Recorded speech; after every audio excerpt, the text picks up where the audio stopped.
Hello, everyone. Welcome to our Zoom panel on the Summit for Socialist Democracy.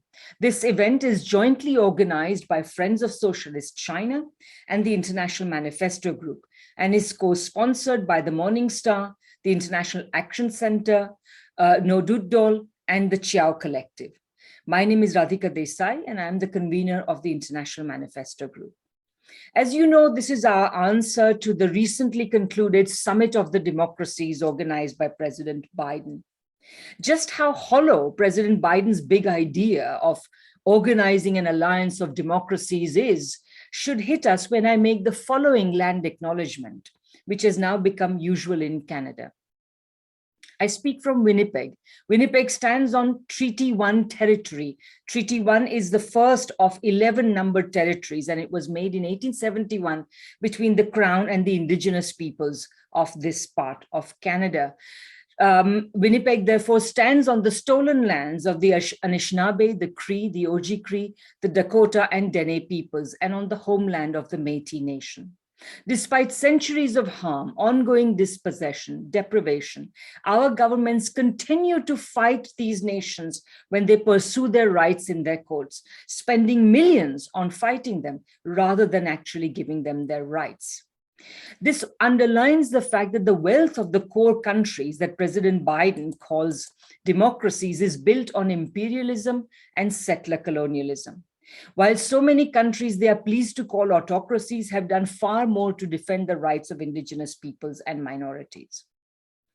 So essentially what President Biden is doing is weaponizing a ramshackle democracy, and the result can only be an extremely dangerous but ineffective weapon.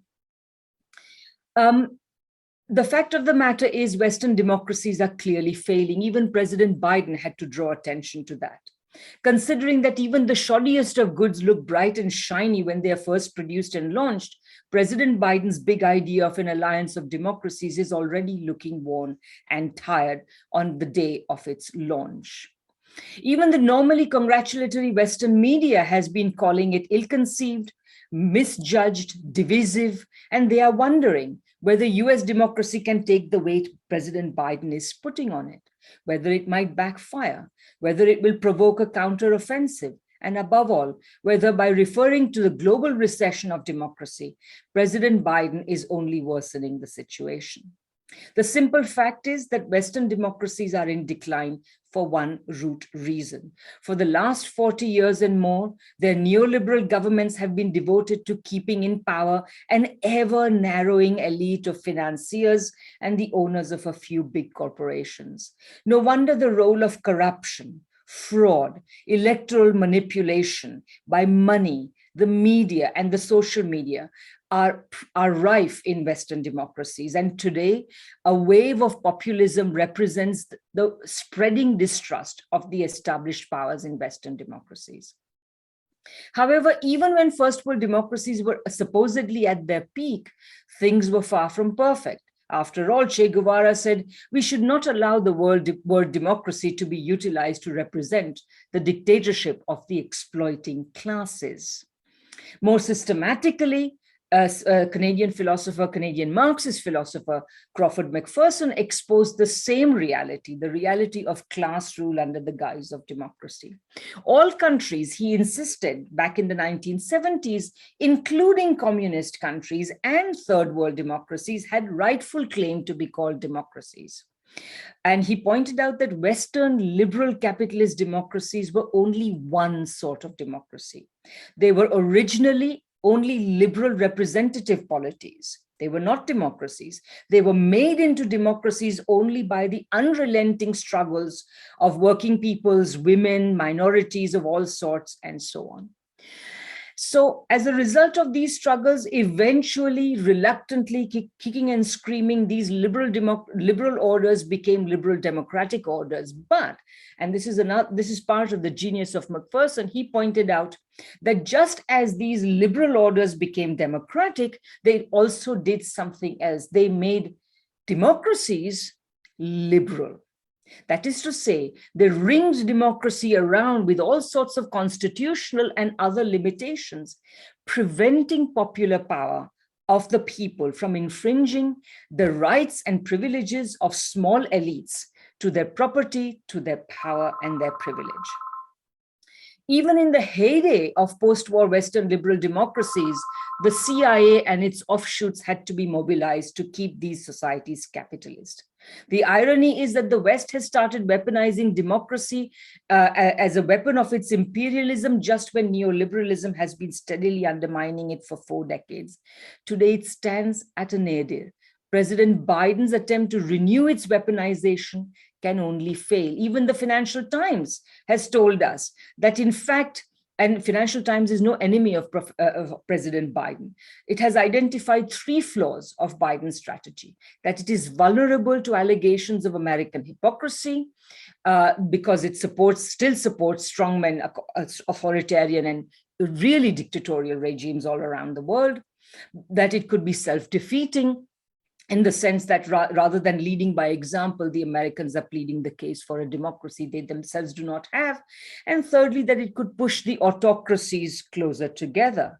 However, being what it is, the voice of the bourgeoisie of the West, it could not and did not identify a 4th danger, which is the far more real one, and which for people like us is the hope, which is that this will provoke China and other countries into a serious critique of capitalist liberal democracy and propose credible options, conceptions, institutions, and practices of democracy of their own.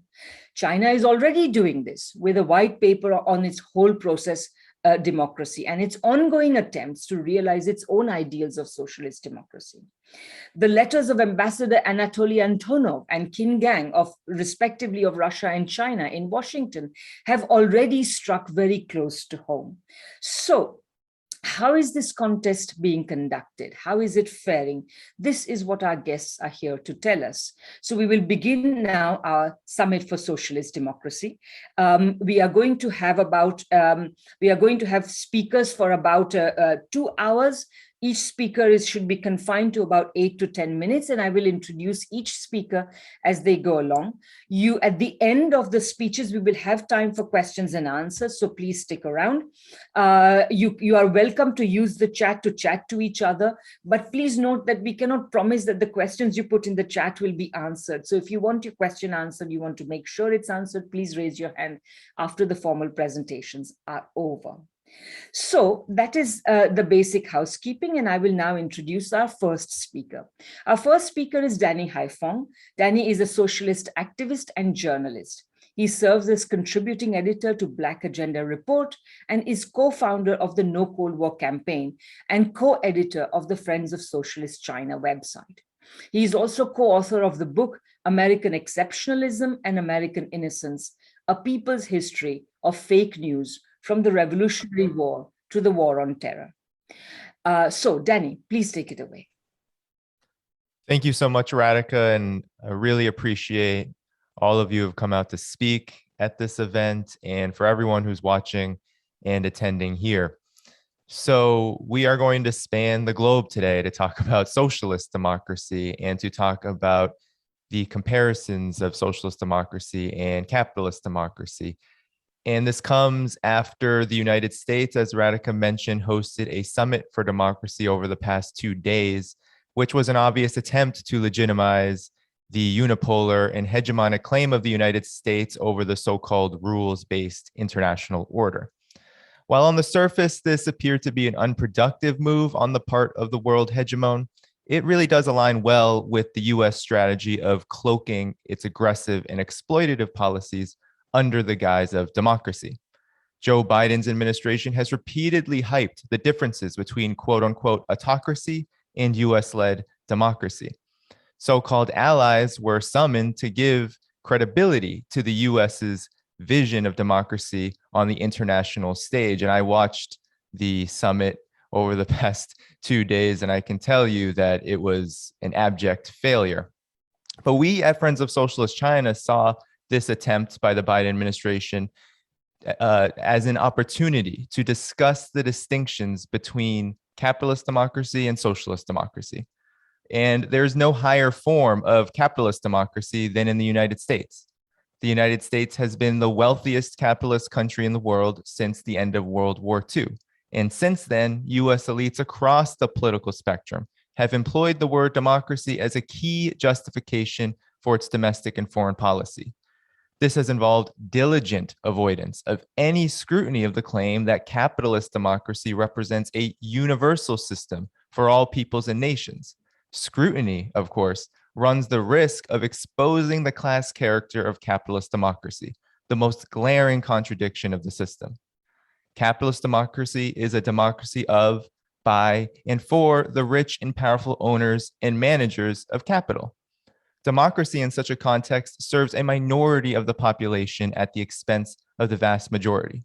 As Vladimir Lenin put it in State and Revolution, quote, democracy for an insignificant minority, democracy for the rich. That is the democracy of capitalist society. And there's ample evidence of this contradiction in all spheres of US political and economic life. Nearly half of the United States cannot afford a $400 emergency as wages stagnate and jobs fail to meet the cost of living. About 500,000 people sleep on the streets or in homeless shelters at any given moment. The situation worsens when race is factored into the analysis. The median Black family has just $1,700 to its name. Meanwhile, capitalists such as Jeff Bezos have enjoyed record profits amid a global pandemic that has plunged the US into its second economic crisis in 13 years. While voting is held in the highest regard under capitalist democracy, none of the aforementioned material conditions were voted in by the people. Matters of policy are decided well before the exercise of voting is complete. Representatives elected to govern over capitalist democracy are almost entirely bound to the dictates of capital. In the United States, influential politicians such as President Joe Biden, House Speaker Nancy Pelosi, and Senator Kristen Sinema receive enormous donations from Wall Street financial institutions, weapons manufacturers, and for-profit health insurance and pharmaceutical corporations. As Lenin again surmised, the people essentially vote for whichever representative of the ruling class will oppress them every 2 to 4 years. Socialist democracy is different from capitalist democracy in both character and form. Socialist democracy doesn't privilege the political freedoms of the individual above all else. Rather, socialist democracies set out to secure the right to housing, healthcare, education, employment, and life itself as key priorities of governance. This makes historic sense. Socialist revolutions have occurred in the context of colonized and underdeveloped nations, thus making the development of the productive forces and the economic well-being of the people paramount to stability and survival within a hostile global situation. Existing socialist democracies include China, Vietnam, Cuba, the DPRK, and Laos, all of which emerged from the devastation of war and colonial domination in the 20th century. Socialist democracy is a model of substance. While different in form depending on the national and economic context of the society in question, socialist democracies have key features in common. These include the leadership of the Communist Party, a common history of struggle against foreign imperialism and colonialism, and the successful transfer of the means of production from the oppressor to the oppressed classes. Socialist democracy has allowed Cuba, for example, to ensure that more than 90% of its population own their own home and 100% have access to free, quality healthcare. It has also allowed Vietnam and Laos to survive the devastation wrought by destructive US wars and make significant headway in eliminating extreme poverty. And it's allowed the DPRK to defend itself from ongoing military provocations and sanctions enforced by the United States. Perhaps there's no better area of study than geopolitics to observe the superiority of socialist democracy for humanity. Capitalist democracies have histories riddled with centuries of colonial adventurism and imperialist war. From 1945 to 2011 alone, an estimated 20 to 30 million people have been killed around the world as the result of US military interventions. Capitalist democracies from the US to the United Kingdom continue to violate international law on a regular basis in order to satisfy their own selfish economic and political ends. Afghanistan, Libya, Syria, and dozens of other countries find themselves mired in poverty and instability as a result of direct interference from so-called capitalist democracies. In other words, the United States and its so-called democratic allies engage in a wholly undemocratic framework of unipolarity in world affairs.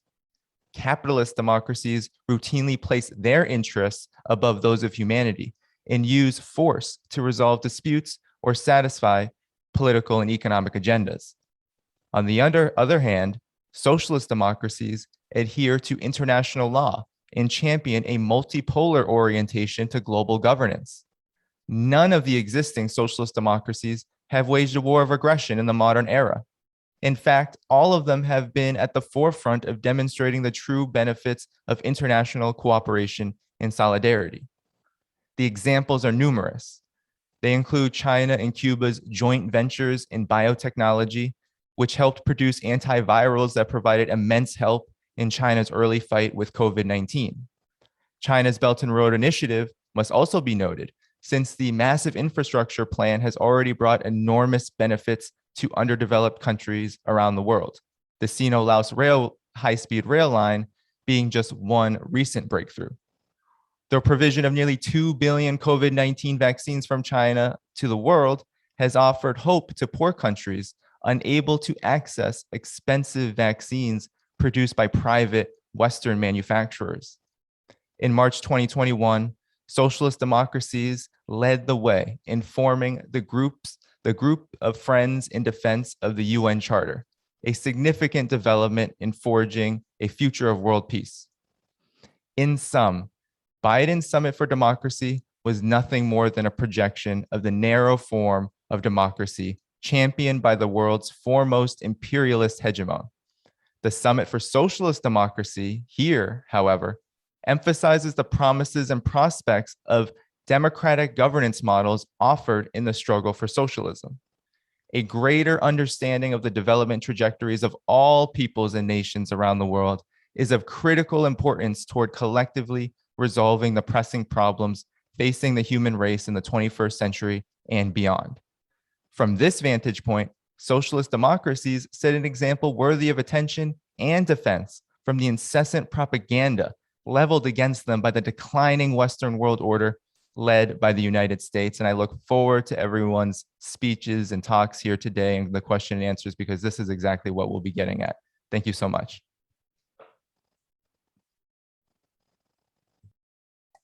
Thank you very much, Danny. Our next speaker is Professor Cheng Enfu. Professor Chung is an academician at the Chinese Academy of Social Sciences, director of the Research Center for Economic and Social Development at CAS, and principal professor at the University of the Chinese Academy of Social Sciences.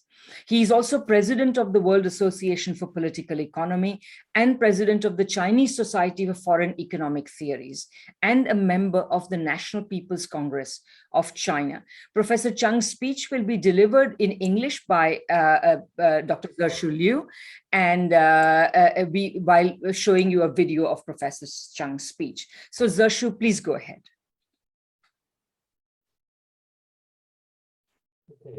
Can you hear me? Yes. Okay, great. Because this computer kept remind me that the audio, the microphone is not working normally. Anyway, thank you, Rebecca, and thank you for all who are attending the meeting today. I will be presenting on behalf of Professor Cheng, who as Rebecca introduced. And the title of the presentation is Four Criteria of Democracy: the superiority of China's full process socialist democracy over the democracy in the United States. To begin with, the key to a country's democracy is whether the people are the masters of their own country. To that end, four important criteria must be considered in determining whether a country's political system can be called democratic. First, the right to vote is important, but more important is people's wide participation. When people have the right to vote, they can freely express their personal will, but this is far from enough because the equality because the equality in the political right of one person, one vote does not necessarily remove other inequalities in economic and social terms. To solve this problem, people must have the right to participate in an all-round manner. The right participation is the kernel of democratic politics. A democracy in which people have only the right to vote but not the right for broad participation is only formalistic. Evidently, it is of equal importance to ensure and support the people's position as masters and to allow them to participate deeply in the management of both national and social life through elections in accordance with law, as well as through systems and means other than election. In China, people have long gained the right to vote to express their personal will. In addition, the people have, in accordance with the law, participated in the management of state affairs, economic and cultural undertakings, and social affairs through various ways and forms. In contrast, democracy in the United States is often characteristic of an opposition between the purpose and outcome of democracy, where electoral democracy is stressed, while governance-oriented participatory democracy is disdained. The reason for this is that American electoral democracy is a tool to transform capital power into political power. It follows the logic of capital in essence. It is subjective to the erosion and the manipulation by money from various large consortia and interest groups, so that the political direction of the successful candidate in election is swayed by money and small groups' interest, and it is difficult to represent the will and interests of the broadest mass of people. Therefore, the United States only has the formal democracy with the right to vote, but not the substantive democracy with the right for broad participation, which reveals that the democracy of electoral fetishism in the United States is only a partial democracy at its best. The second criteria, promises made in elections are important, but more important is how many of those promises are fulfilled after election. The end of democracy should not be those promises made during the elections, but turning verbal promises into real actions. No genuine democracy exists if the people are called on only at the time of voting and then go into dormancy afterwards, or if they are only allowed to listen to slogans during the election campaigns but have no say afterwards, or if they are favored only at the time of canvassing but are left out after the election. The ruling party and the government to consistently respond to the needs and demands of the people and turn verbal promises into effective action. The Communist Party of China and the Chinese government at various levels have a strong and continuous attention and responsiveness to the interests and needs of the people. This is due to the fact that democracy in China covers the 5 processes of democratic election, democratic consultation, democratic decision-making, democratic management, and democratic supervision. This forms a systematic whole process democracy, and this ensures that whatever is promised during the election will be realized after it. On the contrary, the United States is often a giant of words but dwarf in action with regards to election promises and their actual fulfillment.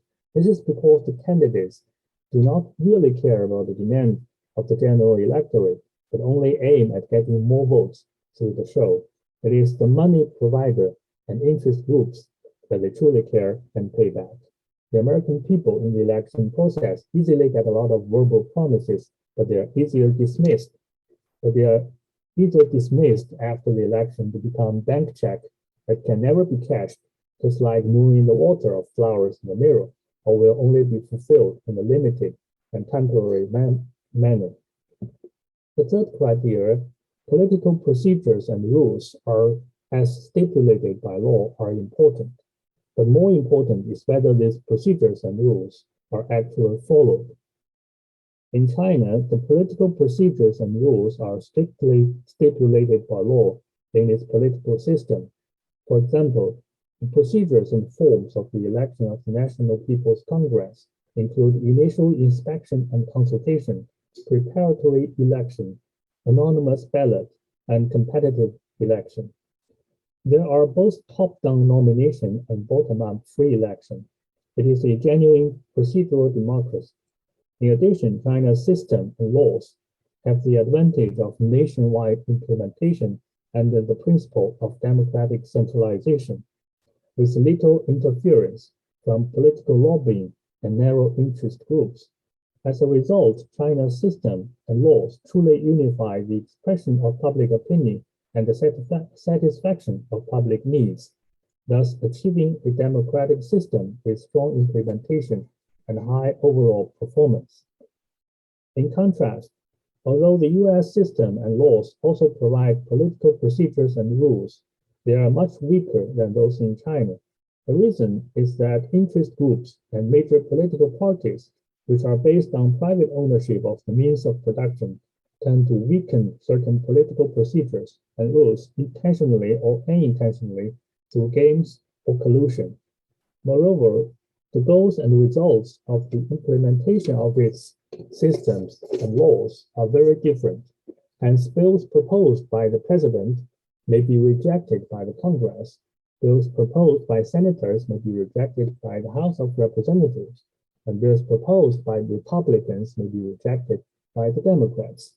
Any one veto can lead to the delay of reasonable and a legitimate bill, or even the situation of discussion without decision and decision without action, as exemplified in the US government shutdown due to the fiscal crisis. A bill is unlikely to be truly implemented or successfully implemented in such a political environment that is often in white-hot competition and will often become a laughingstock as a rubber check. The fourth criteria, democratic rules and procedures for the operation of power are important, but more important is whether power is truly monitored and checked by the people. The people are the legitimate source of all power in the state. Power can only play its critical role if it is truly subject to strict supervision and control by the people on all fronts.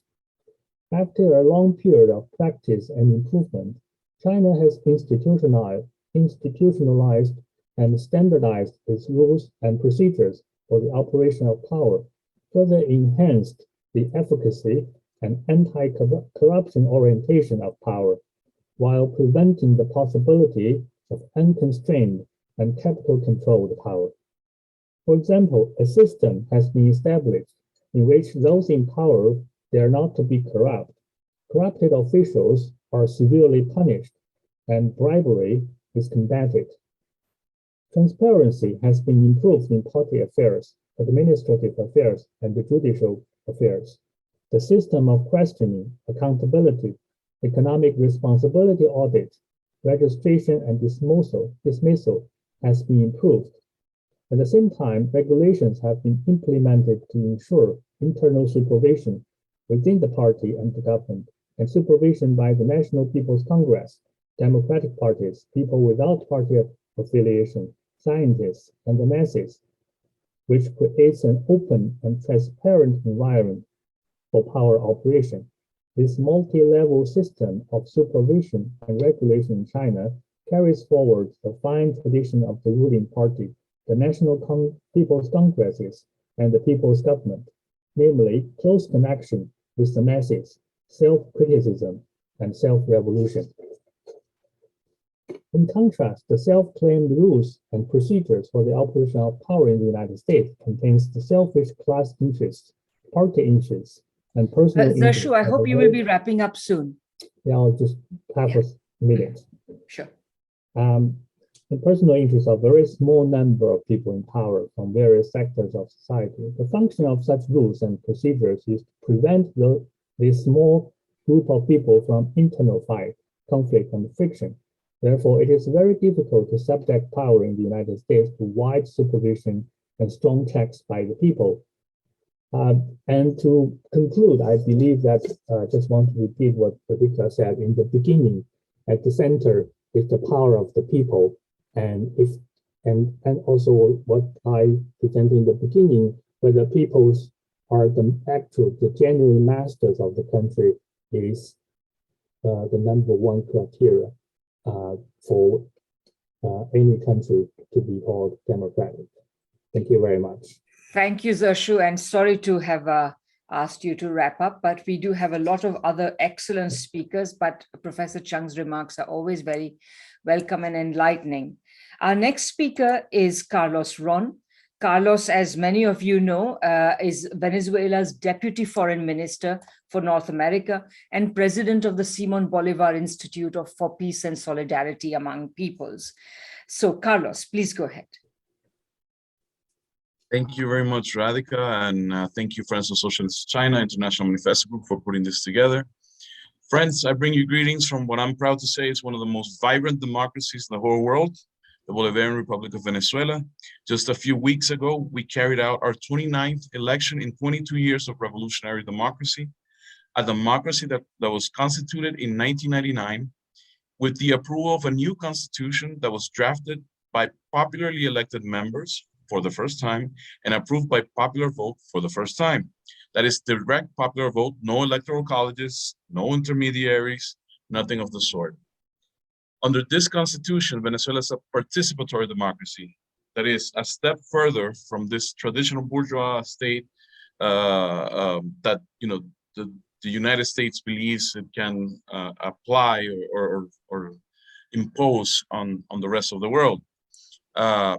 It is a democracy, Venezuela is a democracy where the paramount decisions are consulted with the electorate, where any elected official from city council to president can be recalled by the middle of his or her term if the electorate so decides.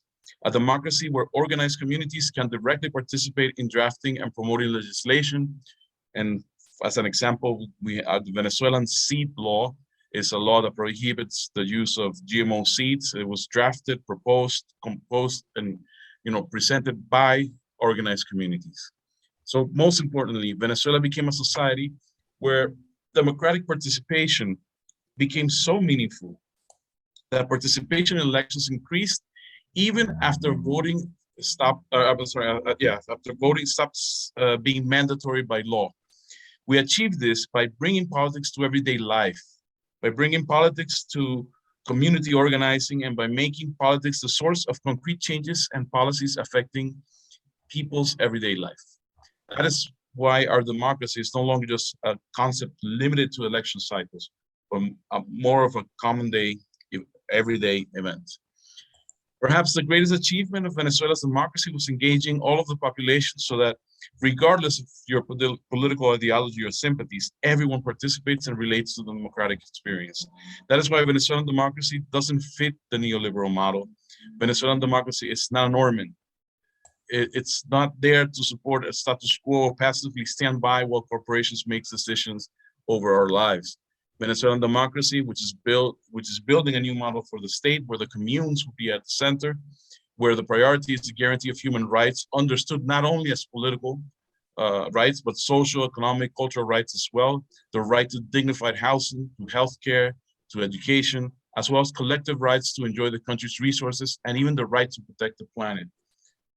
That is why Venezuelan democracy doesn't fit that Washington pattern. Venezuelan democracy is not there to cater to corporate needs or US foreign policy objectives. The Venezuelan democracy also knows that Venezuela has responsibilities within the international community. Venezuela respects international law and works every day in achieving what Simon Bolivar called the equilibrium of the universe, a balance where no one country or group of countries can impose their will over others, where cooperation is not only preferred, but actually sought. What Washington wants in Venezuela is a democracy where decisions are made at the level where the US can get control of the decision makers, where Washington can interfere if protests arise, like in Colombia, and repress people that are coming out to the streets and protesting for their rights. Washington wants a democracy where court independence exists only to the extent that it prevents progressive movements from crossing the lines or from demanding too much, or where if anyone gets out of line, well, there are ways to persecute them through lawfare. And of course, we saw the greatest example of this yesterday on the International Human Rights Day, when you have a group of countries, sitting around virtually and speaking of what they believe democracy should be, while they approve Julian Assange's extradition to the United States, so that his human rights are going to be now in jeopardy and his life is going to be in danger. That is why for the last 3 years, Washington has attempted to impose its own version of democracy in Venezuela by violating international law, exerting pressure through illegal unilateral coercive measures, and by recognizing a self-proclaimed interim president whose only achievement has been to allow Venezuela's assets to be frozen in foreign banks or stolen in detriment of the rights and well-being of all Venezuelan people. That is why that imposter participated yesterday in Biden's summit, an imposter who readily aligned himself with U.S. foreign policy, who accepts U.S. authority to split the world into democracies, into the democratic and authoritarian categories, into good and bad, as they want us to think. That's why Venezuela cannot sit at that table, and neither could Cuba or Nicaragua or China or Vietnam or any country that has any type of independent foreign policy. Venezuela, and I say coming to an end, my friends, Venezuela is building socialism, and building socialism is a struggle. We have people committed to social justice, but we're building a more just system under the most unjust conditions, where we are not only blockaded, we're constantly under threat and being persecuted. So our model, therefore, needs to adjust to our realities and to our characteristics. That is why no two socialist models or no two democratic models are the same, nor should they be. What they must undeniably do, though, is guarantee a better and dignified life to a large majority of the populations. Venezuela is respectful of international law, of the most democratic of all summits or gatherings that we have now, which is the United Nations. And we believe, that's what we defend the Charter of the United Nations, we defend its principles, and we believe that that's something that we must continuously aim to defend and protect. So coming from Venezuela, from the Simón Bolívar Institute, we believe that peace and solidarity can only truly exist under socialism, and that it is up to our socialist democracies to resist imperialist aggression and uphold them. Thank you very much. Well said, Carlos. Thank you so much. Yes, thank you so much. Our next speaker is Luna Nguyen. She's a Vietnamese Marxist-Leninist popular educator and vlogger. Her videos on her Luna Oi YouTube channel explain the nature of Vietnamese socialism and explore Vietnam's history. Her work has received hundreds of thousands of views, confirming her status as one of the most effective communicators of Vietnamese Marxism in the English language. She's currently working on an English translation of the official Vietnamese curriculum on Marxist theory, which should be absolutely fascinating. Luna, what a fantastic idea. Take it away. Thank you so much. Thank you so much for having me. I'm Luna. I'm a Vietnamese communist born and living in Vietnam. I have a YouTube channel named Luna Ơi, where I talk about a variety of topics about Vietnam. And it is my honor to have a chance to speak in our very important event today. As a Vietnamese born and living in Vietnam, my whole life, I've been hearing Western media spreading distortions and misinformation about Vietnam, about how authoritarian we are and how we don't have a democracy. The lies about Vietnam are often absurd and even laughable, but unfortunately, they influence millions of people around the world, especially people living in the bourgeois democracy. The people who pushing these lies are pretty good at what they do, actually. They know their audiences, and they know what most people in the imperial core are predisposed to believe in the imperialist lies. And they know how to spark outrage and sow distrust in socialism among the working people of the developed West. I've made many videos on my channel in which I've talked about Vietnam socialism, our elections, our land reforms, and our labor unions. In producing these videos, I have learned a lot about my country. And in interacting with comrades from all around the world, I've come to see just how different Vietnam's political system is from the most of the rest of the world. And the more I learn, the more I realize how lucky I am to have been born in Vietnam. So that I am here to say that despite the imperialist lies you've no doubt heard, Vietnam does have a strong system of socialist democracy. One of the most common attacks leveled against Vietnamese democracy is that we only have one leading political party, the Communist Party of Vietnam. So therefore, we are a dictatorship and authoritarian. The fact is that, like, as I made very clear in my "How do elections work" in that video, you do not need to be a party member to run for office in Vietnam. In fact, we have many national representatives who are not party member. Vietnam actually has 5 times more independent members of our National Assembly than the House and the Senate of the USA. That said, it is true that the overwhelming majority of our National Assembly are members of the Communist Party of Vietnam. And why might that be? Well, this might be a shock for some of you, but a lot of communists win elections in Vietnam because a lot of Vietnamese people are communists. In the Asia Barometer survey, an independent poll conducted in 2 separate years in the University of Taiwan, 85% of Vietnamese people approved the government in Vietnam.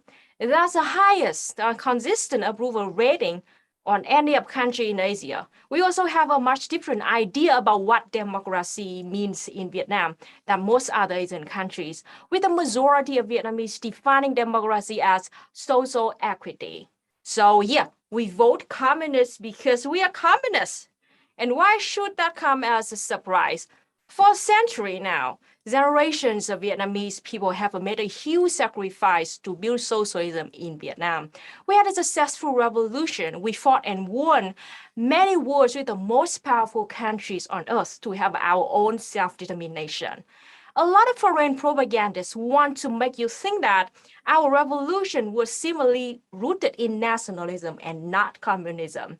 They want you to think that soldiers like my grandpa, who died in Tet Offensive in the Vietnam War, were not really communists, and they didn't really care about communism. And they want you to think that we don't really care about building socialism today. I am here to tell you that that's all wrong. We know exactly what we're doing and where we want to go. We are not a nation of victims and oppressed people who are yearning for capitalism. We are, by and large, committed socialists, and we believe in the Communist Party because it has materially improved our lives for decades now. And one more thing, seriously, if we are really oppressed, we're going to be the first ones to free ourselves. We beat the Japanese fascists. We beat the French colonialists. We beat the USA imperialists. If you really think like we really feel oppressed by our own government, we couldn't overthrow it, just look at our history and you will have your answer. Now let's compare our socialist democracy to capitalist bourgeois democracy that Western media outlets have been pushing on us for decades, such as the quote-unquote democracy in the USA. Theoretically, the United States has 2-party system with the Democrats and the Republicans. And this is somehow supposed to be superior to our system.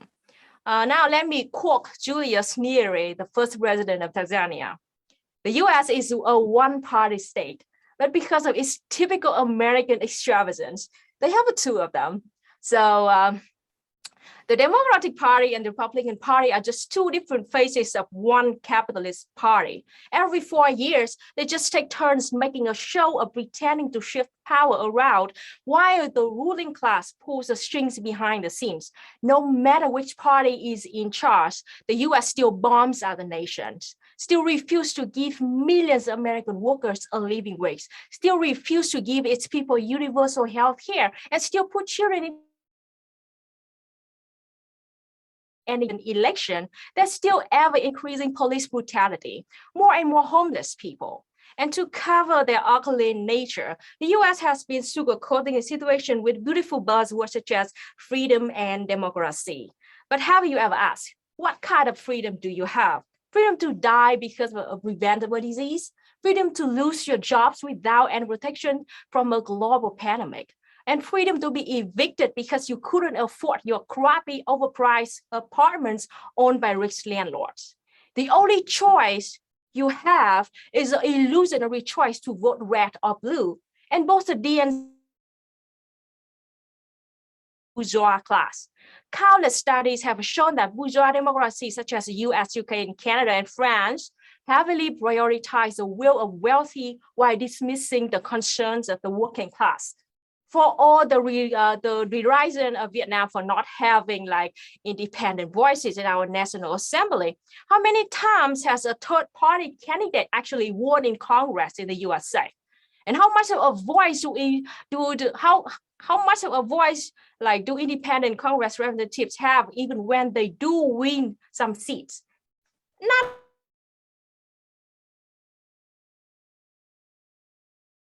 illusion of choice, but in reality, you have no power whatsoever. Yes, in Vietnam, we have one leading party, but our Communist Party is a party of the people, built by the people and supported by the people. We fought tooth and nail to have our own Communist Party.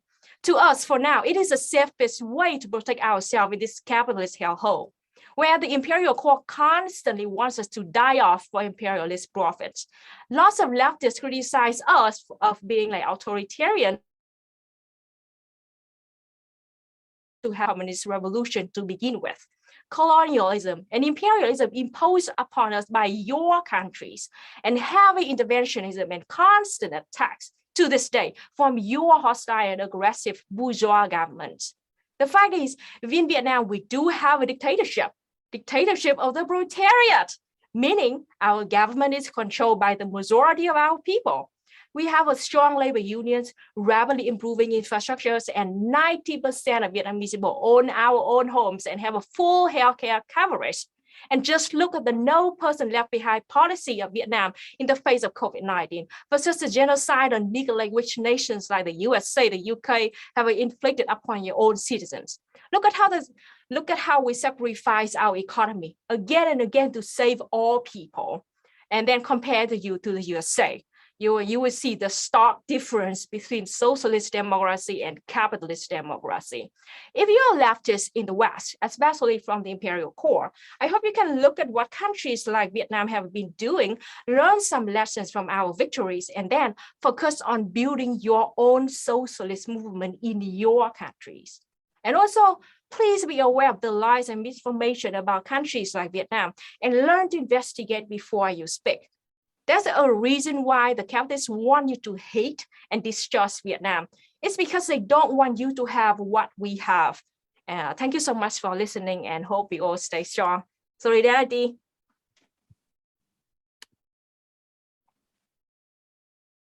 That was fantastic, Luna. If Western democracy could be defended with such conviction as you have defended socialist democracy, it would have no problem. But since that is not so, it's in deep trouble. Because it cannot be defended, and you, people like you, have defended socialist democracy so magnificently. Thank you very much. Our next speaker is Chung. Kyul is a lifelong fighter for Korean reunification and anti-imperialist causes generally. He's editor-in-chief of the 21st Century and a visiting professor at a number of universities, including Beijing's Tsinghua University, Tokyo's Korea University, and Pyongyang's Kim Il-sung University.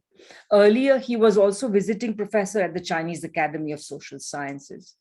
Dr. Chung was born in Korea and left to pursue his graduate studies in the United States in 1980. He was based in the USA for the next quarter century, where he earned both his MA and PhD degrees and played a leading role in the progressive Korean community. He returned to Korea in 2005 as an adjunct professor at the Methodist University and senior lecturer at Hanshin University, both in Seoul, but then soon moved to Beijing to take up academic posts there.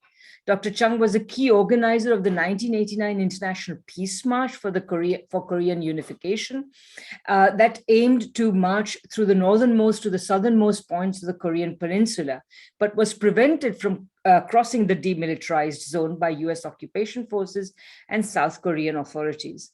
He was also heavily involved in the Korea Truth Commission's International War Crimes Tribunal, held in New York in 2001. Kyul, please go ahead.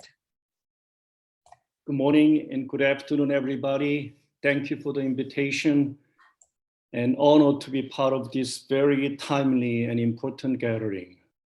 I'd like to start with my own conclusion. Yesterday's Biden Summit for Democracy is, in short, just like a naked emperor circus of the 21st century. The independent journalist, The Saker, he terms this whole show, if Malcolm X was still alive, he would probably say that all the house Negroes have been invited and all the field Negroes have not. According to a new worldwide poll of 53 countries commissioned by Alliance of Democracies, I quote, "The United States is the nation that most threatens democracy worldwide." A well-known, another independent journalist, a pen name The Saker, argues this way: faithfully supporting a single world hegemony of the already dead, but never mind that they can pretend it is still alive, Anglo-Zionist empire, and obediently participate in any anti-Russian, anti-Chinese operations to prevent the latter from creating a multipolar world. The supposedly noble host nation of the so-called Summit for Democracy, the United States of America, always self-identifies itself with and is often presumed a quote-unquote freedom-loving, democratic, and observing human rights nation. However, today's global populations, including many Americans who seem relatively better aware, better conscious of today's geopolitical power relations issues than the past, wouldn't necessarily agree with that unmistakably narcissistic, illusionary, and self-righteous assumptions. Instead, billions of global populations would challenge the US has for centuries disguised its fundamentally imperialistic, arbitrary, never stick to the so-called rules-based order, quote unquote, plutocratic, oligarchic, unilateral, unruly, thus an outwardly appearing democracy or a pseudo-democracy. They readily, the people in the world readily argue today, the US is in essence one of the most or the worst authoritarian nations on earth. Biden's Democracy Summit yesterday, like a bad joke or farce, shows how far out of touch with realities the Washington ruling elites are.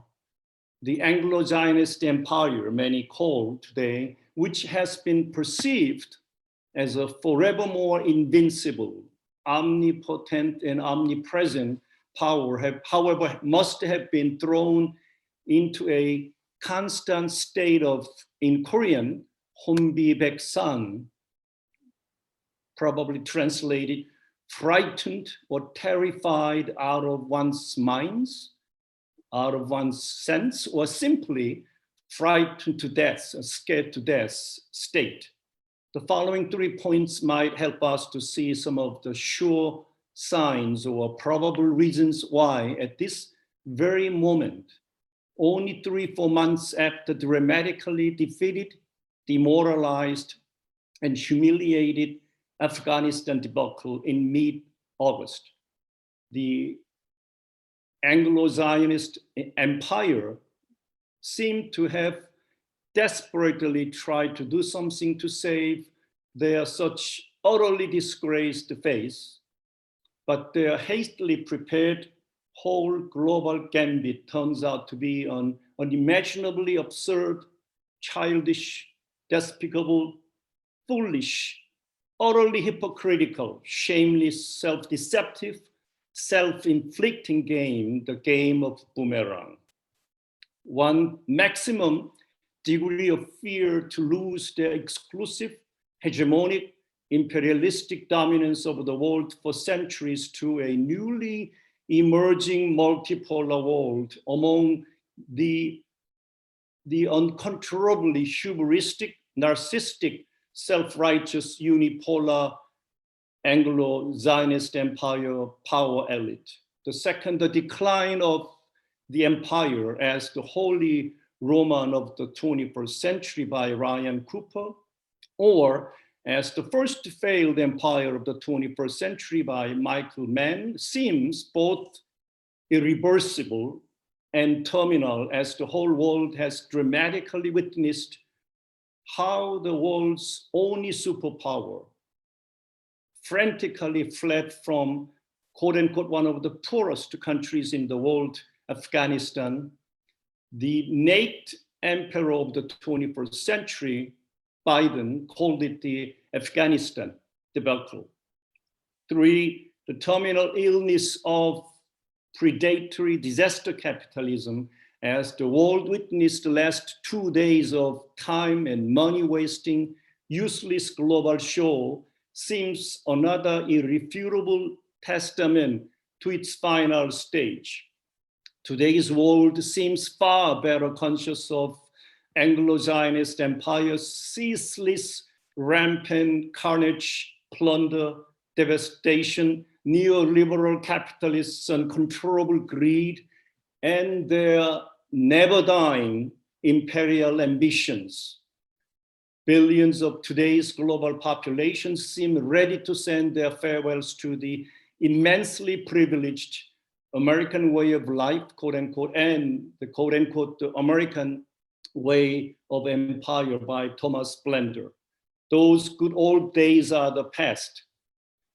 Geneva School of Diplomacy Professor Dr. Alfred Z, who was a former UN independent expert on international order, argues, observers have expressed cautious skepticism precisely because this gathering, Summit for Democracy, takes a binary approach and starts by dividing the world into us and them, excluding billions of human beings and assuming that the good guys can now show the bad guys what democracy is all about. The UN General Assembly reaffirms that while, quote, while democracies share common features, there is no single model of democracy, that it doesn't belong to any country or region. There is no patent on democracy, no one size fits all. Biden should stop provoking the world by imposing sanctions right and left and boycotting the Beijing Olympics. Democracy is much more than periodic elections. Irish independent journalist Finian Cunningham argues this way, quote, the emergence of a multipolar world is anathema to Washington's dictate for unipolar hegemony, or what it cynically calls so-called rules-based order. The ascendant reality of China as an alternative economic power and the shift in the global economy towards Eurasian integration is unbearable for the US zero-sum view of its imperial demands. A summary from yesterday's long Strategic Culture Foundation editorial, I quote some, the United States history of genocide against Native Americans, its decades of illegal foreign wars of aggression and destruction of nations, its relentless subversion of foreign governments, all of this and more are glaring proof that Washington is the center of global criminality. The biggest enemy of the basic democratic rights is the US government, and yet we have this Biden conference declaring support for democracy. Biden's two-day summit for democracy was a farce even before it began last 2 days. Now it has turned out into a vile circus for Cold War hostility that greatly threatens world democracy, human rights, and peace. The very antithesis of what the hubristic Americans claim. Ultimately, however, this charade is doomed to fail. The objective reality is of a changing world whereby US capitalist hyper-militarized power is failing amid the emergence of a multipolar international order. That fundamental historic development cannot be countered by futile machinations. Biden's Summit for Democracy is disgusting in its fraudulence. This is not just about Joe Biden and the Democrats or the Republicans. The entire political class in the United States is bankrupt, morally, politically, and economically. It is about creating tensions, conflict, undermining democracy, and fomenting war. It really shows the absolutely dangerous hubris of Washington. It somehow is deluded in thinking that it is uniquely endowed to host a conference on democracy when in fact, it has no shame about being a ringmaster for conflict and war. It is blatant that the convocation Biden was aimed at self-serving geopolitical power play. The territory of Taiwan was invited as a representative of democracy while China was excluded. Under US law, the one China policy deems Beijing as having sovereignty over Taiwan. So the pointed invitation of Taipei over Beijing is an astounding provocation to China by the United States. Ukraine was invited to attend while Russia was also excluded. Since the US backed the coup in Kiev 2014 against an elected government, Ukraine has become a byword for corruption and the killing of journalists. The farcical invite by Biden is another geopolitical provocation that will embolden the Kiev's neo-Nazi regime to escalate further its hostilities toward Russia. The fact, let me finish this, even invited representatives, so-called the US-backed Venezuelan interim president, the US CIA trained the puppet Juan Guaido to Washington's naked emperor circus shows how out of touch with reality this entire endeavor will be. Let me stop here. Thank you for listening, everybody. Thank you. Thank you so much, Keel. That was another very important set of remarks pointing to concrete realities and hypocrisies of US imperialism. Our next speaker is Roland Boer. He's professor of Marxist philosophy at the School of Marxism at Dalian University of Technology in China. Earlier, he taught at Renmin University of China and in a number of universities in Australia. He has also been visiting professor at the Academy of Marxism in Beijing in the Chinese Academy of Social Sciences. Among numerous works on Marxism and philosophy, he published the 5-volume work, The Criticism of Heaven and Earth. In 2014, it was awarded the Isaac and Tamara Deutsche Memorial Prize.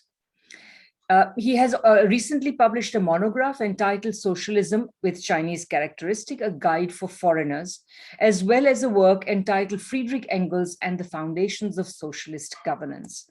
So Roland, please go ahead. Thank you very, very much, Radhika, and thank you very much to the International Manifesto Group and Friends of Socialist China for the invitation to speak. I'm going to take a slightly different tack, and I'll begin with the point that historically there's no such thing as pure democracy. There are historical forms of democracy, and we'll just map out the major historical forms. There are many variations within them. If we begin with human societies, we can identify what should be called baseline democracy.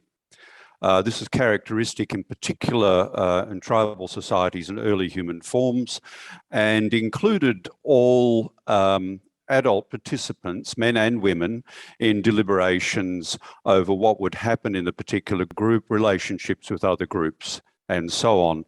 Engels did a lot of research on this in the 1770s and 80s, and there's been substantial research done on that since. Now, that particular form of baseline democracy arises from the socioeconomic realities of tribal societies. A second historical form we can identify is ancient Greek democracy, which was practiced in a few city-states in Greece with small populations. We have to call this slaveholder democracy. Why? Because the only people permitted to participate in the assemblies were adult males who owned at least one slave. That meant that the vast majority of people in the much vaunted ancient Greek democracy, that includes slaves, women, foreigners, etc., were excluded from the process. So it's democracy for a minority. And of course, this arises from the particular slave system, slave economy that was the reality in ancient Greece. Now, there is a third type in history. Now, in Western scholarship, this is not usually mentioned, but it is an element of Chinese scholarship on the history of democracy, and this is feudal democracy. We can, if you like, speak of a kind of feudal democracy among the aristocracy or among the nobility, in the sense that there was a reasonably highly developed sense of individuality and interaction between the nobility, and they would typically enable all sorts of deals, sit on advisory panels for the monarch and so on. Historically, and the one we've been talking about more is the one that arose perhaps 200 years ago in Europe, and that's capitalist democracy. They like to call it liberal democracy, but as Carlos Martinez pointed out recently, that's because they don't actually want to call it capitalist democracy. There are many, many features we've already discussed. I would like to highlight three features of it. The first one, it boils down usually to the expression of the people's will, if you like, in terms of elections. Now, these happen periodically, 2, 3, 4 years. In some countries, they're more frequent, such as in Switzerland, over policy things. But it's actually a very thin notion of democracy. It's restricted to elections. The second feature is that it's a highly antagonistic form of democracy. And we see this all the time, where the political parties are more interested in scoring political points against each other. Everything is politicized, and you find efforts to bring down the opponent by whatever means possible, you know, whatever scandal, gossip, or whatever can be brought forward. The best example of this is the atrocious effort to try and deal with the COVID-19 pandemic. You see this, the worst situation in the United States of America or in England and so on. And why? Well, because health, which should obviously and simply be a concern for the well-being of health of everybody, becomes a political football that's tossed back and forth and so on. And this is even the case here, obviously in Denmark, where it's constantly, where I am currently, is constantly politicized, and measures go up and down and so on and so forth. And of course, it's obvious that the politicized nature, or as Marx and Engels called it, the political character, is based on class and class conflict. The third feature that some of us have already mentioned is the obvious fragmentation and decline of capitalist democracy. This has been apparent, particularly since it was believed in the Western countries that they had achieved the pinnacle of human civilization due to a 40 or even 50-year decline in Western capitalist countries. And so the manifestation of this is in all sorts of ways. the prevalence of conspiracy theories, the narrative of the anti-vaxxers, social unrest, chronic lack of trust in governance and government institutions. It sits around the 40 to 45% mark in capitalist countries. Clearly, fragmentation and decline. And the fifth type, I'll mention briefly, is of course socialist democracy, which is our focus here. This already has a history of development in different contexts in light of specific conditions for 100 years or more, from the Soviet Union through to the present day. We find it manifested in what has recently been called in China the whole process people's democracy, the integration of a whole series of components, electoral democracy, but also very much integrated and dialectically related consultative democracy and its important subgroup, grassroots democracy. And you also have, as has been mentioned, the crucial role of the leadership of the Communist Party in socialist democracies. Now, for Westerners, this one is particularly difficult to understand. How can you have leadership of the Communist Party when you have a democracy? Well, I mean, maybe a beginning is stop thinking in either or categories and think in both and categories. So socialist democracy is enhanced by the leadership of the Communist Party, and the leadership of the Communist Party is enhanced through socialist democracy. And then there is the crucial role, of course, and closely tied with this, with the role of rule of law, socialist rule of law, ruling the country according to law. So there's 5 integrated components in this whole process: electoral, consultative, grassroots, leadership of the Communist Party, and rule of law. Now, I said at the beginning, there's no pure form of democracy, but if we go back to the basic sense of the term, Greek demokratia, minju in Chinese, it means the rule of the people. The people are masters of the country. So there are historically better forms of democracy,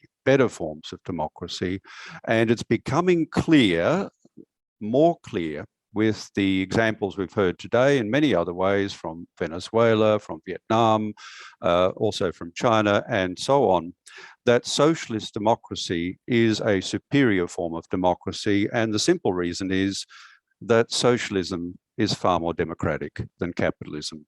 Thank you.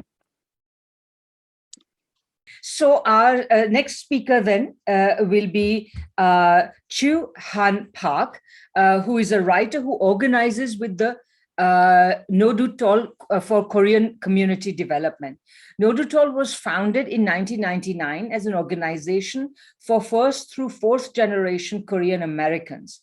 Nodutol organizes for a world free of imperialism and for Korea's reunification and national liberation. So Chu-han, please go ahead. Thank you very much, Radhika. And I'd like to start by thanking the International Manifesto Group and Friends of Socialist China on behalf of Nodutol for organizing this event. Thanks as well to everyone in attendance. It's a pleasure to be here among all of you at such an important time. Last week in the United States, the Supreme Court heard a major case concerning Mississippi's abortion ban. Now, during this hearing, Justice Roberts made a very interesting statement about China and North Korea's abortion laws. He said he was concerned that existing US abortion law protected by Roe versus Wade is too lenient. And he incorrectly claimed that only China and North Korea allow for abortions as late as the US does. By this line of thinking, Mississippi's abortion ban should be upheld and the fundamental rights of millions of people violated, all to keep the US from becoming like North Korea. I'm not here today to focus too much on the Supreme Court, but I do want to ask a question that I believe is relevant to today's summit. How was it even possible in the first place for this kind of nonsense argument to be made by a member of the highest court in the US? There's 2 parts to that answer, in my opinion. For one, Justice Roberts was actually borrowing his argument from the very Mississippi lawmakers who passed the abortion ban, using North Korea and China as one of several arguments for what we might call their reproductive injustice agenda. But to zoom out a little bit, this kind of rhetoric is only possible if the vast majority of the American people have been actively taught that China and North Korea, or the DPRK, are unfree, undemocratic societies. This is the case, and we must understand how the US uses this manufactured ignorance to disguise its repression as liberation. To understand how this is happening, we also need to understand the truth about Korea, which is my topic for today. To begin, abortion is legal and widely available throughout the DPRK. Maternity leave is guaranteed for up to 240 days, longer than in most countries. Childcare and healthcare are not only free, they are considered constitutional rights. And in cases where children can't be cared for by their families, the state assumes full responsibility for their upbringing and education, even after that child becomes an adult. I'd like to say a little more about North Korea's constitution. North Koreans have the freedom of speech, religion, assembly, the right to vote, the right to personal property, protection from undue search and seizure, etc. In fact, there are many rights in the DPRK's constitution that are not considered rights elsewhere, particularly in the United States. Housing, education, food, equal gender rights, culture and arts, and as mentioned earlier, healthcare and childcare are all considered constitutional rights. There is even a constitutional right to relaxation. And what that means is everyone gets vacation time and everyone gets access to public vacation resorts. This is the reality of socialist democracy in North Korea, and it's just the tip of the iceberg. In North Korea, it's the people themselves who run society, whether through the state or mass organizations.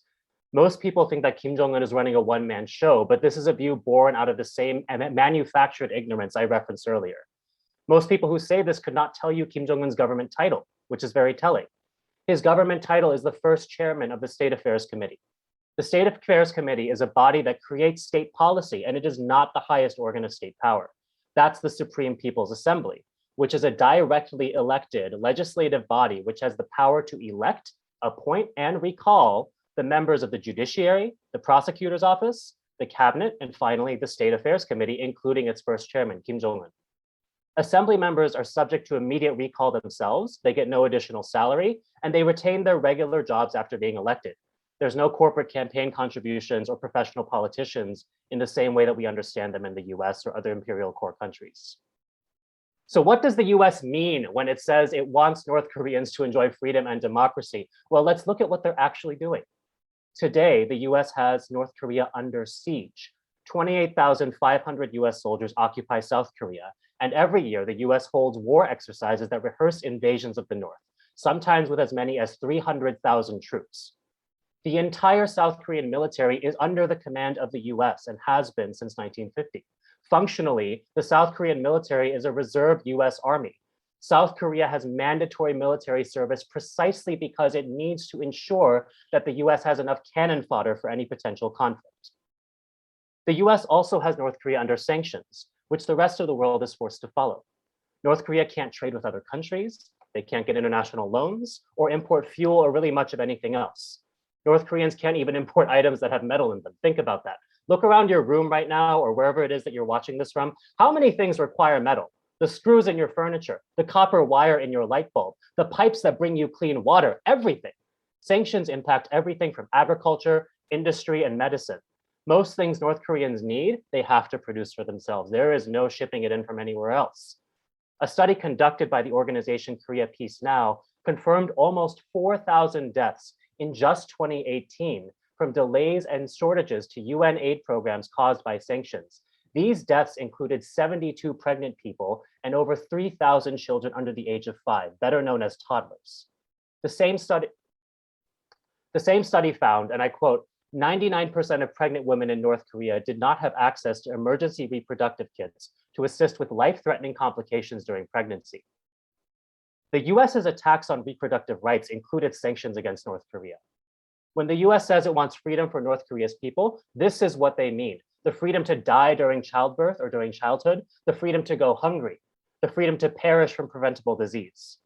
With one hand, the US condemns human rights in North Korea, and with the other, it violates those very rights on its own. What else do we call it when they attack North Koreans' right to live, their right to food, their right to healthcare, their right to independently develop their society and raise their standard of living? Now, does this mean the DPRK is a paradise? It doesn't. But so what? The DPRK is a poor country with a history of colonial and imperialist exploitation, living in a hostile world bent on its destruction. It's not a paradise because it's part of the real world. It's a socialist society in transition to communism that is contending with the realities of actually existing imperialism.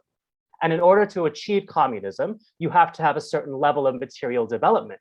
You can't guarantee food for all your people if you are prevented by sanctions from producing enough food. And you can't dedicate all your resources to improving society if you have to simultaneously fend off the imperialists who want to recolonize you. North Korea is a real human society that is subject to the same laws of historical development that apply everywhere else. It is a complicated place, but the most basic reality in North Korea is this. North Koreans are making every effort to construct a society that can provide for everyone's basic needs. And at every turn, they are impeded, undermined, and sabotaged by the forces of imperialism. Anyone who doubts this need only look to the new sanctions President Biden imposed on the DPRK yesterday, while the so-called Summit for Democracy was wrapping up. This is why the DPRK's military and nuclear arsenal are strategic necessities, because the US is still at war in Korea. To this day, the US refuses to sign a peace treaty with the DPRK because it would rather destroy North Korea than have peace. The DPRK says it needs all hostilities to end before it can come to the table, including sanctions, but the US refuses to do this. It could drop the sanctions today, and tomorrow the peace negotiations would begin. But it won't do this because the US will accept nothing less than the utter destruction of the North Korean system. It's precisely because the Korean War is ongoing that an understanding of and solidarity with the DPRK and the Korean people as one people are so important. Through 71 years of conflict, the Korean War has reshaped the world. This is your history too, not just ours. It is our shared past, our shared present. McCarthyism first blossomed in the United States in the international context of the Korean War. The military-industrial complex as we know it today was born through the Korean War. Today, imperialist aggression against North Korea is used to justify all manner of domestic and international oppression, from the abortion ban in Mississippi to the latest US defense budget, which stands at $768 billion and includes new funding for new militarization across the Pacific and the entire world. History is still in motion, and all of us are subjects of history. As human beings, we can either participate in it consciously or unconsciously, but we can never escape it. The US is pushing the world down a dangerous path, but it is not an inevitable one. Another kind of future is possible. Another kind of freedom is possible, but only when the masses become conscious of their role in history and organized to realize it. And to do this, we need to begin with the truth. We can't start with lies. The truth about North Korea can't hurt you. It can only reveal the truth about the system you live under, who your enemies are, and what role in history you have to play. Thank you very much. Thank you so much. I'm sure I'm not the only one who is feeling so lucky that we have such brilliant speakers. This last speech was another really searingly truthful speech. So thank you very much for that. We are about to hear from our next speaker. She's Elizabeth Monal Rodríguez. She's director of the Department of Marxist Studies at the Academy of Sciences of Cuba. She's also a member of the International Council of the Historical Critical Dictionary of Marxism, member and chairman of the section of social sciences of the Economic Society of Friends of the Country, and member of the Cuban Society for Philosophical Research. She is also founder and director of Marx Now magazine. We're very lucky to have you, Isabel. Please go ahead. Yeah, thank you so much. First of all, I want to thank particularly you and the colleagues from Manifesto in general for inviting me to this meeting.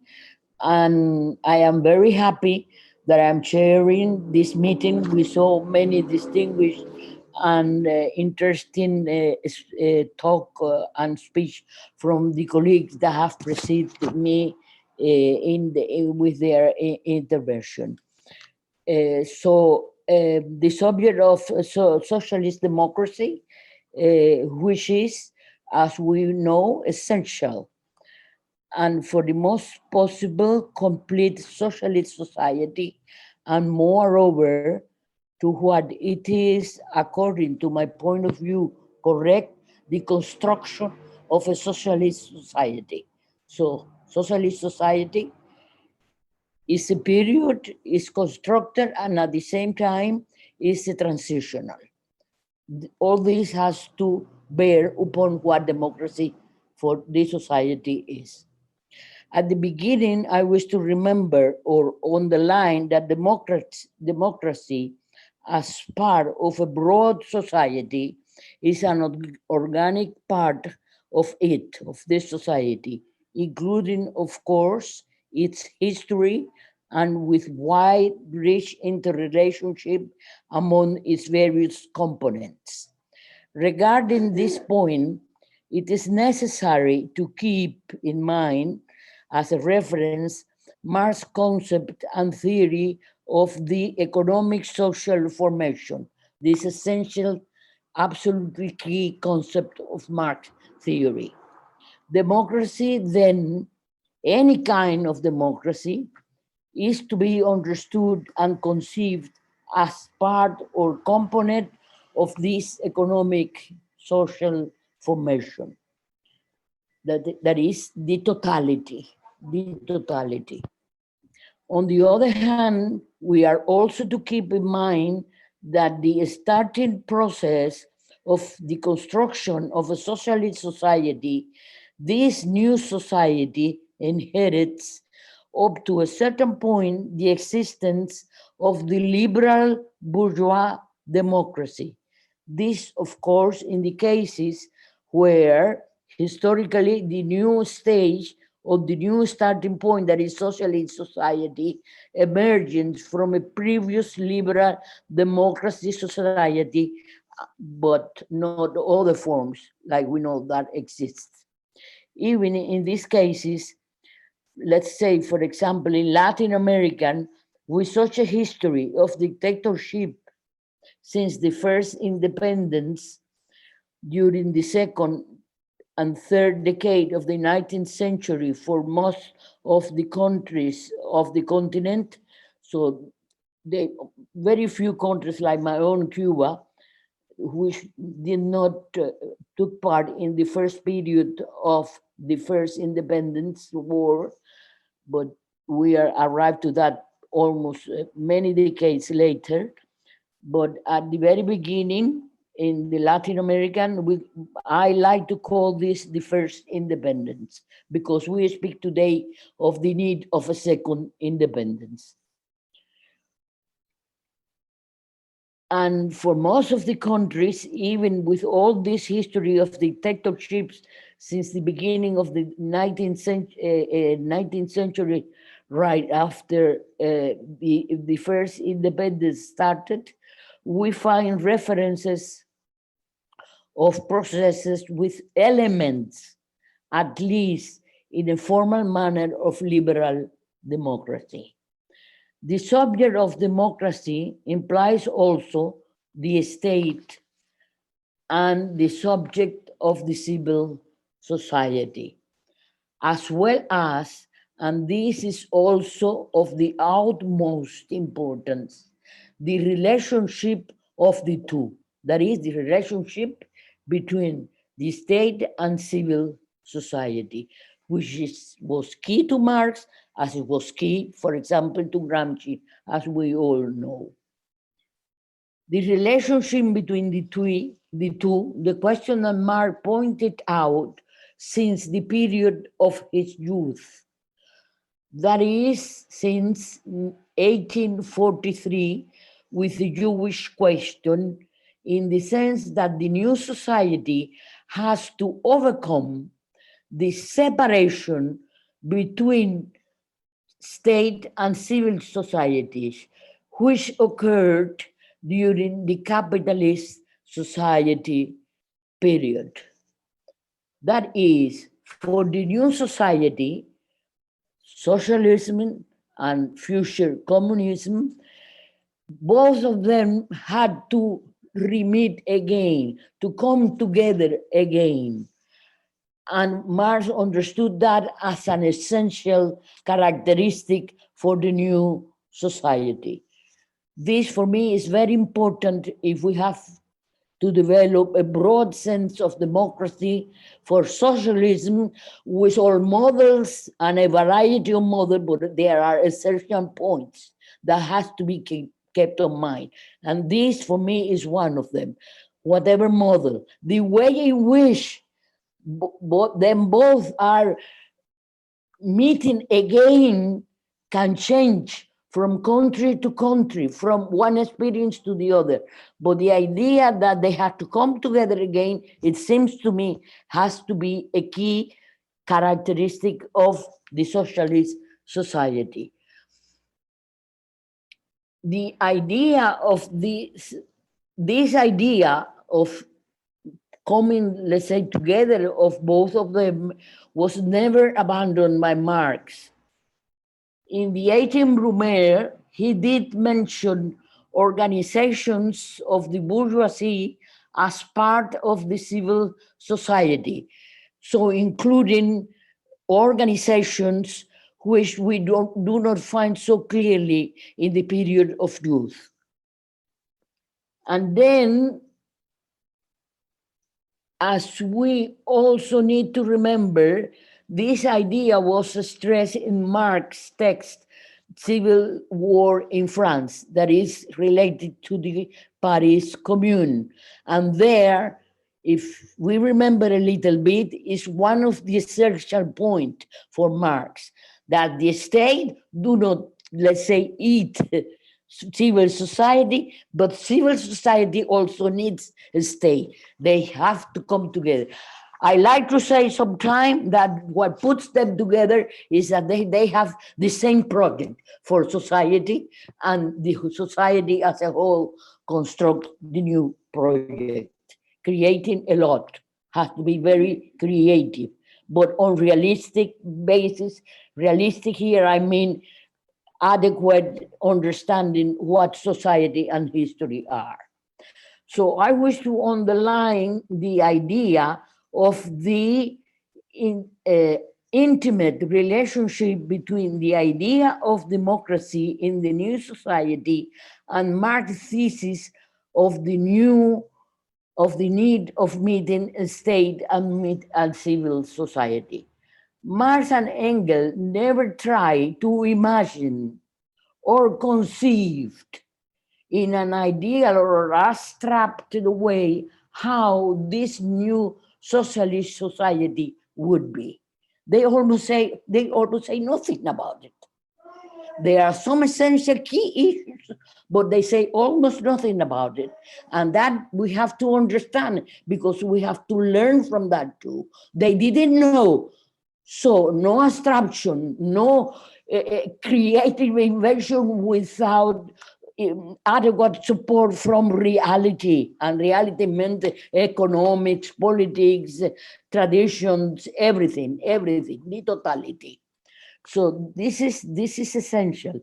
They didn't go into that because they just didn't know. And they, in their letter, particularly, you can see that they say, well, as history goes and society changes, that we will know. I mean, the proletariat and the oppressed people will know what to do when the moment comes. From how this new society would be, so no imagination in that sense.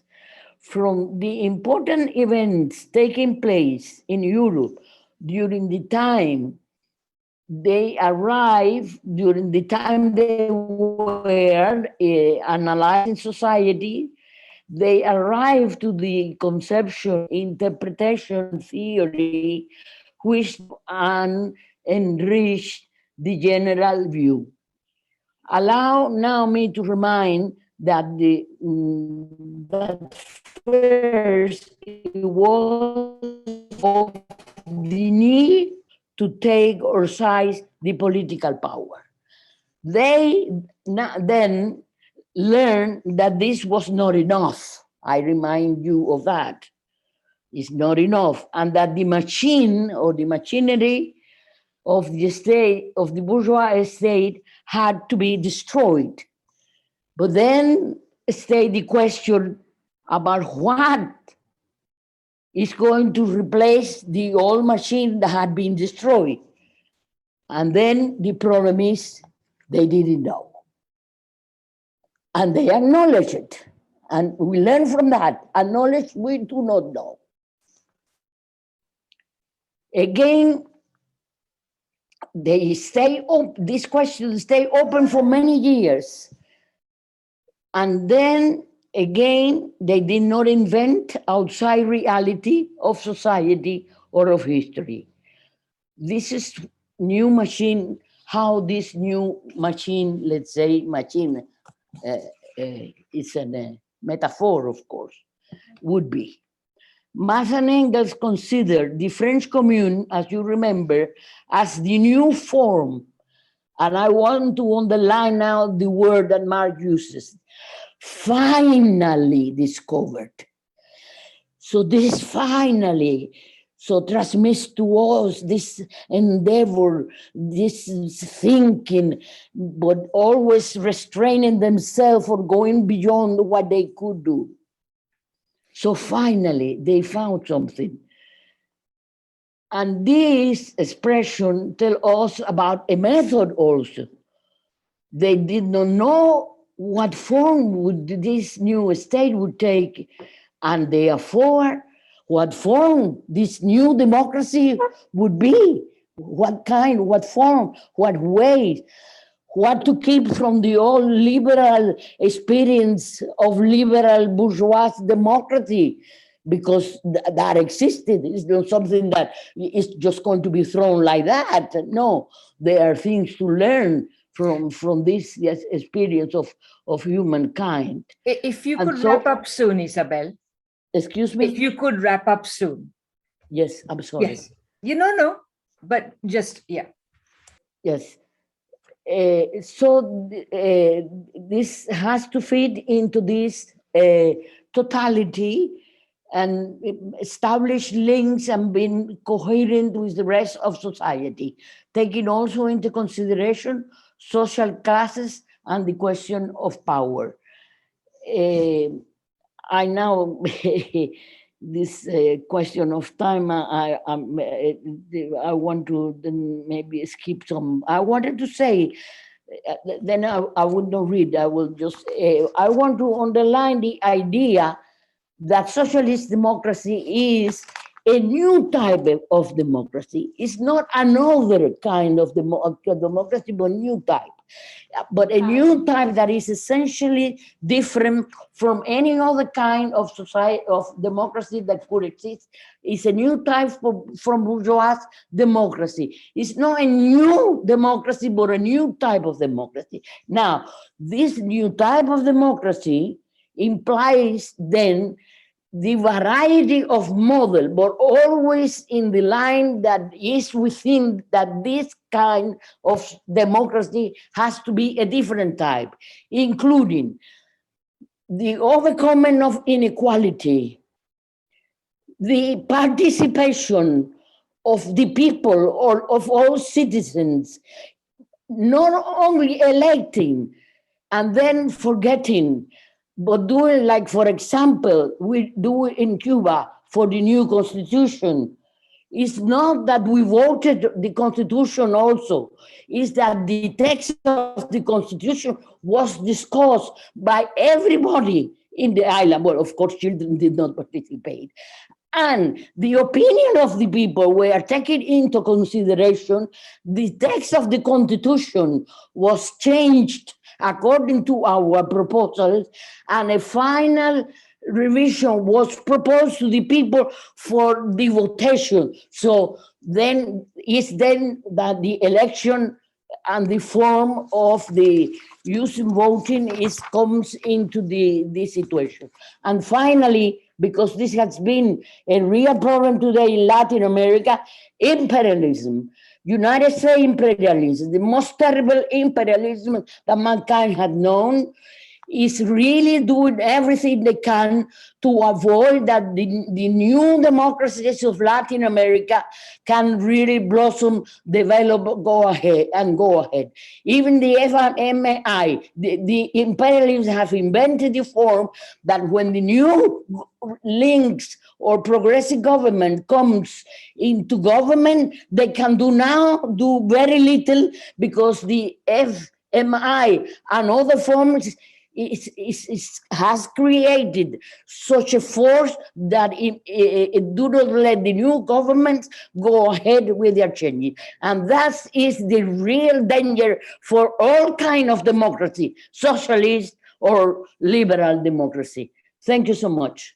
Thank you so much, Isabel. Thank you for underlining the dangers of this Biden summit of so-called summit of democracies. And also, I feel that your remarks lead me to suggest that perhaps we should have a WWMES session. That is to say, what would Marx and Engels say? A session on all the existing socialist projects, as though what would Marx and Engels say if they were looking over the shoulder of the people who are trying to build socialisms today? I think that would be a fantastic idea. So thank you for putting that idea among us and for your wonderful reflections. Our final three speakers now, the first of them will be Zhai Guoqiang. I believe that's how you say it, but probably I'm making a mess of it. But anyway, Professor Zhai is a professor of constitutional law and deputy director of the Institute of International Law at the Chinese Academy of Social Sciences. He has published widely on matters of constitutional and international law in China. And most recently, he has published a book entitled Research on the Method of Constitutional Decision, a comparative study, published by Tsinghua University Press. So Professor Zhai, please go ahead. Okay, thank you, madam. It's my honor to be here to share the experience of democracy in China. Now, I'd like to say all democracy is equal, and we are all on the way to democracy. And democracy has not only one model. Now, I would like to share the experience of Chinese democracy from a perspective of rule of law. Now, China is a transitional society. It's still on the way to modernization, and also still on the way to rule of law, and also to democracy. A traditional Chinese society is, we can call it a governance based on relation. The Chinese character is 关系. It's very hard to translate into English. Yeah. Now it's on the way to relation-based governance to the role-based governance, namely rule of law. Yeah. Many Western scholars call Chinese democracy authoritarian state, but it's not right. Yeah, I would like to introduce some institution of Chinese democracy. For example, firstly, the democracy in legislation. Yeah, in China, all the people can find any legal document on the internet. For example, the National People's Congress or local People's Congress, and it's very community freely. Yeah, and people can give suggestion to the National People's Congress, even when ordinary Chinese people can suggest to the National People's Congress on the internet. For example, if you find out any legal document is unconstitutional, you can send an email to the National People's Congress, and the National People's Congress will review the constitutionality of the legal document. It's very convenient. You can finish all the work on internet, and the National People's Congress will just send you email. Yeah. So if you find if you find some legal draft is on the process, so you can give suggestion to the Congress, and it's open to all the public. And this is a democracy in legislation. And also in the administrative process, it's very convenient for ordinary Chinese people to connect it with the public official. For example, the public, you can ask the administrative branch to open the information of their work. And if the if the administrative branch refuses this, you can take litigation to the court and to ask the court to satisfy your sue. Yeah. So in China, if you want to help to ask for help from the administrative, you can just give a call to the administrative branch. The number is 12345. It's very freely convenient to ask help. Yeah, and for the judicial procedure, it's also play a very important function in the democracy. For example, in China, you can download all the judgment from internet, from the Supreme People's Court, the website of the Supreme People's Court. Then, and also it's freely. You can find the judgment in the website, download it freely. Yeah, and in China, we have some very special court called internet court. You can take actions on the internet. It's very convenient for all the people, and the people needn't go to the court. Yeah, and that's the court is play very important role in the democracy. And also, some Western states criticize the human rights protection of China, but actually it's not the truth. For example, the people have enjoyed more freedom than the Western society, and the truly problem is the limitation of the right, not the protection of the right, because it's China still is on the way to rule of law, and the definition, limitation of the right protection is not so clear, not so exactly. So some people criticize the right protection, yeah, but that's not true. And also now, many people, most people in the world now, China, the government of China have just published the white paper, yeah, of the Chinese democracy called "Democracy That Works." Democracy is not the last thing of the world. It has some value. For example, the people's happiness, the people's dignity. That's the value, basic value of the society. And the Chinese people call the democracy in China whole process democracy. Yeah, this democracy can satisfy all the people and protect the basic rights of all the people. Why the Chinese democracy called whole process democracy? The key point is leadership of the Communist Party. Yeah, the tension between rule of law and human rights. The tension between the rule of law and democracy is a common problem of all the states, whenever Western state or Oriental state. But in China, how to solve this problem? The answer is leadership of Communist Party. And just because the leadership of the Communist Party, it can avoid the situation of dictatorship of majority, and to protect the interest and rights of minority. So the Communist Party is have very complex institution and organization.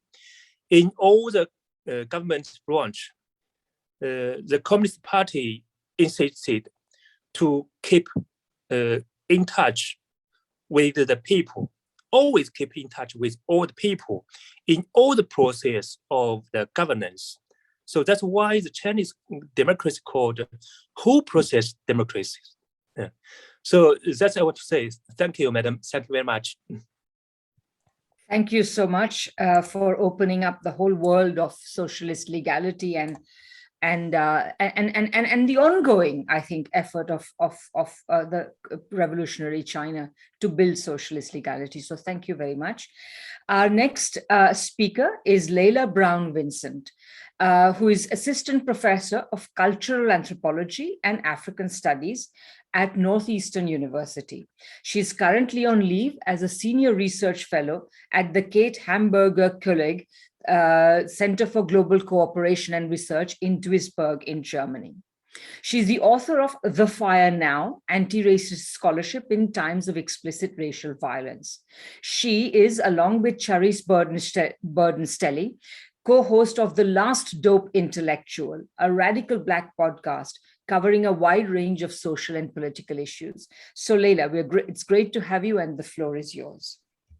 Thank you. I want to say thanks for the invitation, and just want to say that I contributed to that volume. I'm not an author on that volume. Just want to make that public.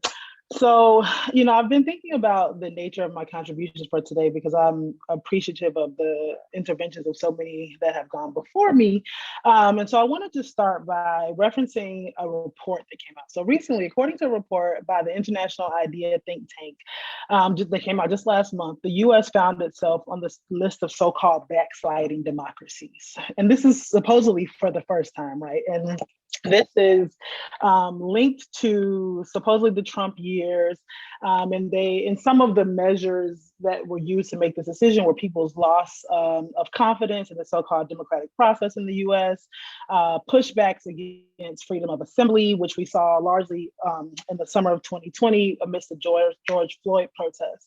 But what I really found interesting about this assertion that this happens to be the case for the first time is that even just over the scope of the last 20 years, it ignores things like the 2001 presidential election of George Bush, where he was essentially determined president by the Supreme Court, where there was so much debate and fight over sort of election and voter fraud. And then even if we go back further than that, to the sort of origins of this country.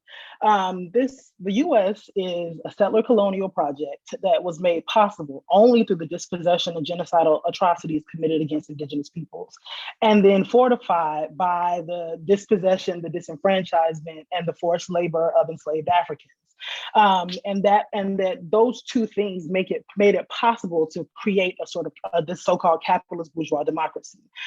So whatever nominal democracy can be found in the US must be first and foremost challenged by the country's inability to acknowledge the humanity and facilitate a dignified life for the two ethnic groups of people who have formed the sort of basis of this country, right?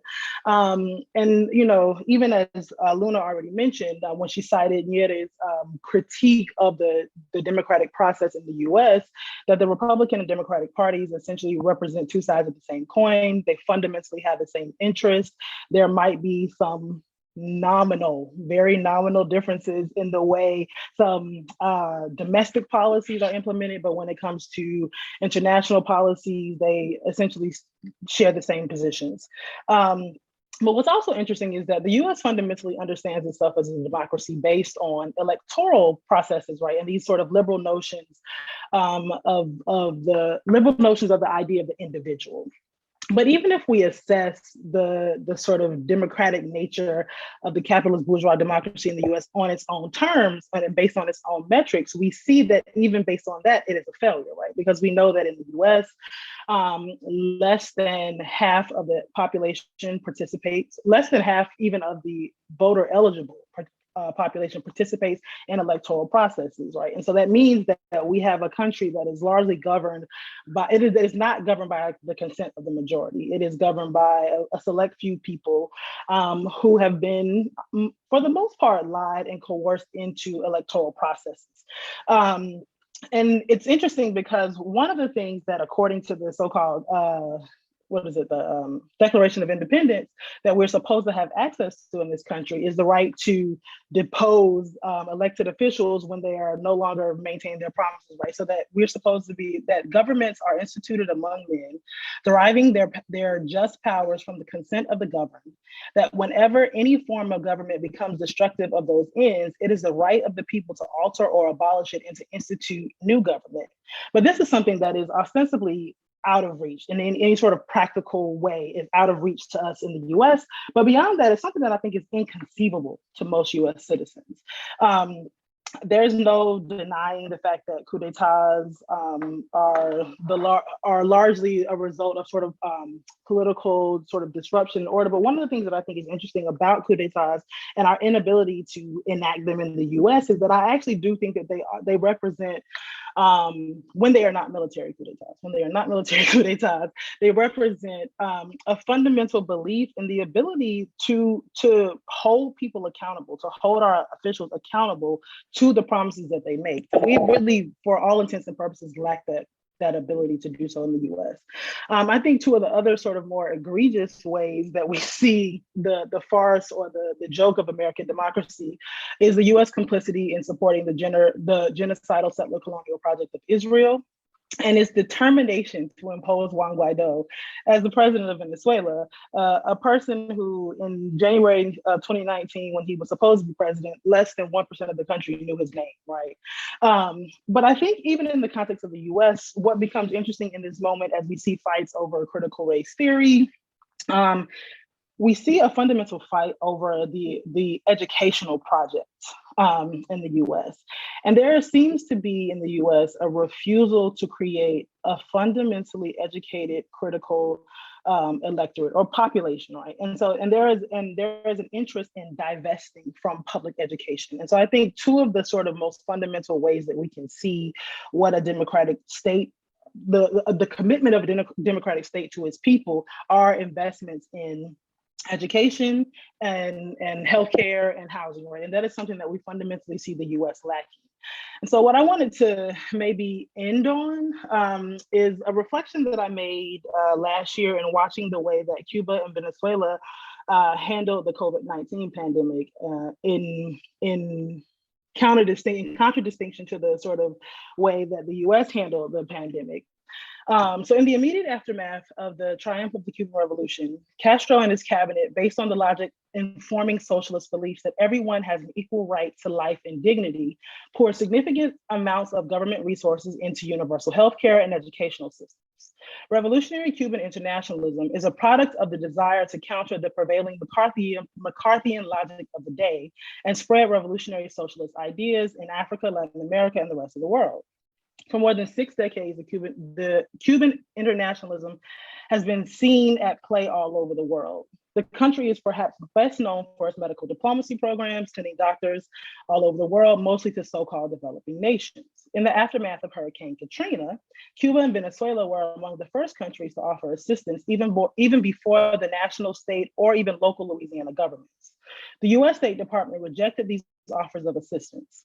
When in 2010, Haiti was devastated by a massive earthquake and subsequent tremors, the US State Department once again attempted to block much needed aid from Venezuela, as well as other foreign aid, while opting to send more than 6,000 US troops to effectively enact a military occupation. Then Foreign Minister Nicolas Maduro reported that aid shipments to Haiti were being diverted via the neighboring Dominican Republic to avoid restrictions imposed by the US at the Port-au-Prince airport.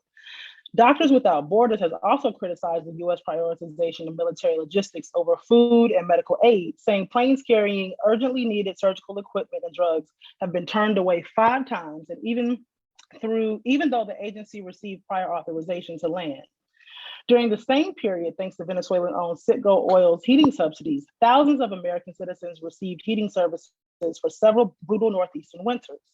The COVID-19 pandemic presented a unique and almost unprecedented opportunity for Cuba to enact its medical diplomacy all over the world, even in so-called developed nations that have attempted to condemn the country to the status of perpetual political pariah. In mid-March of 2020, a British cruise ship had at least 5 individuals on board who tested positive for the novel coronavirus. An additional 22 guests and 21 crew members were isolated because they were experiencing influenza-like symptoms. After weeks of being stranded at sea because many Caribbean countries refused to allow them to dock for fear of spreading the virus, Cuba, out of humanitarian concern, allowed the ship to dock at their Mariel port as part of what they understood as their responsibility in a global shared effort to confront and stop the spread of the pandemic. The Cuban government allowed the ship with approximately 600 British nationals on board to dock and begin the repatriation process. Later that same month, more than 50 Cuban doctors arrived in Italy's worst affected region, Lombardy, to help fight the virus. In late April, more than 200 Cuban doctors arrived in South Africa to help fight the virus there. Similar delegations were sent to Venezuela, Nicaragua, Jamaica, Suriname, and Grenada, to name a few. Despite the decades-long embargo imposed on Cuba by the United States and its neo-colonial allies, COVID-19 has provided an opportunity for the Cuban government to demonstrate the moral imperative driving its support to life across the globe, its support for life across the globe, even as the racial capitalist interests of the US attempted to starve the nation. In neighboring Venezuela, after successive failed coup attempts to falsely impose Guaido as the US declared president of Venezuela, the US, during a global pandemic with the highest unemployment rate since the Great Depression and an epidemic of racialized state-sanctioned violence, issued a $15 million reward for information leading to the arrest of Venezuelan President Maduro, who the US Drug Enforcement Agency charged with narco-terrorism and drug trafficking, among other charges. The funneling of money into efforts to destabilize the Venezuelan government, while at the same time refusing to provide the necessary financial and sanitary assistance to its most vulnerable citizens back home, clearly demonstrates the United States' great lack of care and concern for human life. Despite the US unrelenting obsession and a severely damaged economy, Venezuela has attempted to manage the virus in a way that grants its citizens the most dignity possible. In June 2020, President Maduro participated in an online forum with the education minister and vice president of social and territorial development, who's now deceased, Aristóbulo Isturiz, and Noraima Gutierrez, Secretary General of the International Imperialist Cumbre of African and Afro Descendants, which was formed in November of 2019. The forum featured a discussion about Afro-descendant responses in the context of COVID-19. Maduro characterized the meeting as a continuation of initiatives that we have undertaken to coordinate the fight of social movements for justice against racism, colonialism, and oppression. And he went on to express his solidarity with the victims of police brutality, and in particular, the family of George Floyd. He concluded by asserting that the Venezuelan people have a lot of strength and conscience. They cannot keep us down. Our people are standing up. Venezuela shows its solidarity with the fight for equality, for a better and new society. Concerning COVID-19, more specifically, Maduro contrasted the situation with the situation in the US and in Brazil, where racism and economic interests take precedence over human lives, by calling attention to the fact that in Venezuela, nothing is charged to anyone. Tests have no charge, and this is we've gone back and forth with charging tests or not. If you could wrap up soon, Leila. Yes, I will. While far from utopias, Venezuela and Cuba's early handling of the COVID-19 pandemic exhibit a combination of strategies, policies, and perhaps most importantly, worldviews that promote the preservation of life over the accumulation of profit. Despite its self-conception as a world leader, the US has demonstrated everything but leadership. It is my hope that this discussion inspires a closer look at the projects underway in these two countries and others without the shroud of racial capitalist consumer logics promoted by world powers like the US and its crony countries. The fundamental right to life is what is at stake in determining what this post-COVID-19 world order could look like. We can choose to continue with business as usual, or we can choose to defend our right to the fundamental right to life, and learn from the examples of established and budding socialist democracies like Cuba and Venezuela in order to conceive of the new world that we must all believe is indeed possible. Thank you. Thanks very much, Leila. That was really very inspiring again. Our final speaker is Elias Jabor. Elias is a professor at the School of Economics, State University of Rio de Janeiro. He is the author of many books, including most recently, China, Socialist Economic Development in the 21st Century, the English version of which will be available in March 2022. He's a central committee member of the Communist Party of Brazil. So Elias, please provide your conclusion to our deliberations. Okay, thank you, Rodríguez. I'm very happy to be here again between great friends and great comrades. A warm embrace for all direct from Brazil. We just heard a brilliant presentation about socialist democracy in Cuba, in China, Vietnam, and People's Korea, and Venezuela. In this sense, I chose to do comments on the surreal Summit for Democracy led by United States in this weekend. And confess, I spent the last days looking for a word or a concept to define the Summit for Democracy led by United States. Historically, is the most, in my point of view, the first impression was the link between these events, the surreal event with the one of the most obscure meeting since the Vienna Congress 2 centuries ago. It's the same principles between them. But I followed my native instincts. We Brazilians have the habit of using a good sense of humor in face with great inconsistency. I might say that in view of the event led by the United States called the Summit for Democracy, my first reaction one can have is to believe that we are facing an immense joke. The name of this presentation is the Summit for Democracy, or the joke of the year, for example, the name of my presentation. But also, the perplexing moment fades. We are forced to deal with the facts. 2 points. Yes, United States imperialism, the great murders and corrupting power in history, has decided to organize an event in favor of democracy. The matter becomes more serious as we come to understand not only the hypocrisy behind the event, but the interests that surround it, dark interests. First, let's talk about a bit about democracy in the US.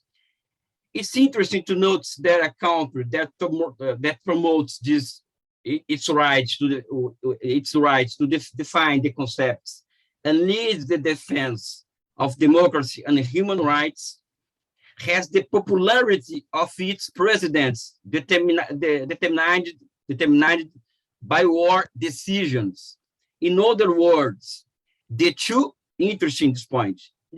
most popular presidents in recent US history, Bush father and Bush Jr., reached almost 90% of popularity after the decisions to unleash two attacks on Iraq, 1991 and 2003. Such aggressions are part of what I have called an attempt to impose a global military dictatorship, using fancy concepts to deceive the international public opinion. American democracy is the greatest lie factory in history. Wise was the prophecy. Let's understand it. Wise was the prophecy of communist leader and president of 13th International, George Dimitrov, in his historical trial on the occasion of the Reichstag fire in 1933, when he predicted that fascism and Nazism is a typical phenomenon of capitalism. And pay attention, certainly the next fascist wave will come from the other side of Atlantic. This is the forecast from George Dimitrov. This means that the summit is part of a political architecture of a new colonial character. Since the 90s, United States imperialism has promoted, in the name of democracy, major military interventions and widespread semiotic warfare, with the clear intention of dividing, subjecting, and are destroying entire societies. Sponsoring color revolutions, promoting coups d'état disgraced of legality in Latin America, and economic strangulation of crowned countries like Cuba, Iran, Venezuela, and People Korea are crimes against humanity that must be remembered every day by the real defense of democracy, peace, and the right of nations to self-determination. If some countries bravely resist, others succumb to fascism waves. We are in Latin America, we are living a fascist wave.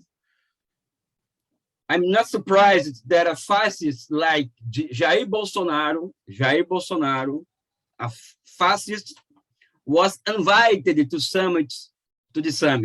summit for democracy. Jair Bolsonaro is a friend of democracy, people. I'm so sorry. Jair Bolsonaro is the most complete expression of fascism sponsored by imperialism around the world. The United States, my point of view, is the greatest threat to the human species, as lethal as global warming. Sponsorship of global fascism is only one side of the coin. Internally, human rights violations, racism, and science denial is the tonic. A country that murdered leaders like Martin Luther King and Malcolm X is the same country that supported South Africa apartheid until its end. United States has the largest prison population in the world, 2 million prisoners. And among 80% of them are Black people. Let's not forget as well that the first 10 US presidents were slave owners. Bill Clinton, 30 years ago, in a speech, according to him, United States was born like a democracy, but he forgets the first 10 presidents were, United States presidents were slave owners. And that is no secret that racial segregation in the United States, pay attention, please, again. It's no secret that racial segregation in the United States was a great source of inspiration for Nazi leaders like Goebbels and Himmler. It's well known that a large portion of American population flirts with far-right ideas. True democracies promotes a culture of tolerance and coexistence with difference. To be Black or late in the United States is to have your life at risk all the time. US democracy is a big hoax. 91% of US Congress belongs to the capitalist class. The last elections for president and Congress cost $15 billion. No Chomsky pointed out that 70% of the population in the United States has no ability to change the course of United States policy. Some billionaire families control the media and the formation of the so-called public opinion, and the president of the highest number of votes is not necessarily declared the winner. Moreover, the United States electoral system is based, pay attention again, this is a historical fact, interesting fact. Moreover, the United States electoral system is based on a great deal between the Civil War winners and the slaveholders. The slaveholders, the slave masters, requirement to have states with greater or lesser electoral weights, and the creation of the Senate was met and remains in a full force. There are many cases in which the votes on Black and Latinos are not even counted in the United States. Finally, apart from the discussion and concept of democracy, there is a very dangerous process going on that directly going on that direct affect the People's Republic of China. The moral decay of the West finds its greatest expression in fascism. The language of fascism is very clear. 2 points. War. In my point of view, United States is the great promoter of fascism in the world now. In fact, the Summit for Democracy is not just a joke. I'm serious now. It's way more serious. Imperialism seeks to create an internal and an external environment to deepen the encirclement of the Chinese socialist experience. Imperialist aggression against China, directly or indirectly, is at the top of Biden's agenda. Thank you too much. Thank you very much, Elias. That was another ringing presentation and so true about the nature of American democracy. Thank you very much. Okay, and I also see that despite going on for a little over 2 hours, the speeches were sufficiently inspiring, interesting, brilliant, thought-provoking that most of you have stuck around. Now we are going to try and have a very short round of questions in view of the limited time. So if I know that there are 3 hands up already, and if you wish to ask a question, please raise your hand. Let me explain what we will do. We will take all the questions that are coming. I will ask everyone to please limit themselves to only 1 minute in terms of asking a question. Be very specific about the question you ask. So we will just take all the questions. I will request all the speakers to make notes about the points to which they wish to respond. And after we've had all the questions, I will give all the speakers a chance to respond to each other, to the questions, and say any concluding things they would like to say in the same order. And while we are doing that, let me also say one other thing. I'm just putting in the chat the URL of the manifesto of the International Manifesto Group, and I hope very much that you will all consider taking a look, reading it. It's available in many languages, perhaps signing it, and perhaps also if you're interested in ideas like this, if you're interested in helping with events like this, please help us, please volunteer as well. So it's the manifesto group URL is right there. Okay, so now I will come to taking the questions. Please remember 1 minute each. And I will start with Nick Waslin. Nick, please go ahead.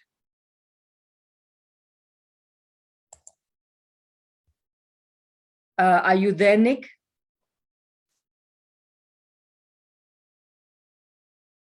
Hello.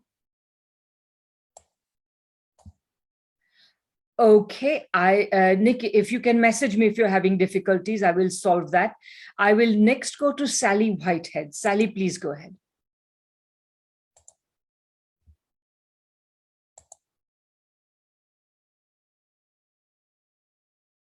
Sally? Okay, let me try something else. Can you pose your question now, Sally? Okay. All right, let's go to the next one then. Keith, please go ahead.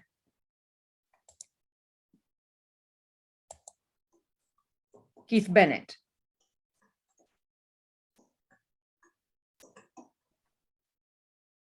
Are you there, Keith? Okay, let me, okay, there. I'm perfect, here, wonderful. Thank you. But I'm mystified because I didn't have my hand up. Or at least... Oh, I saw your hand up, that's why. Sorry.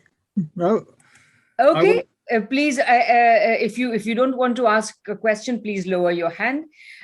Finally, then only one more person, and that is Mai Lim Gim Zhao. If you would like to pose a question, please go ahead.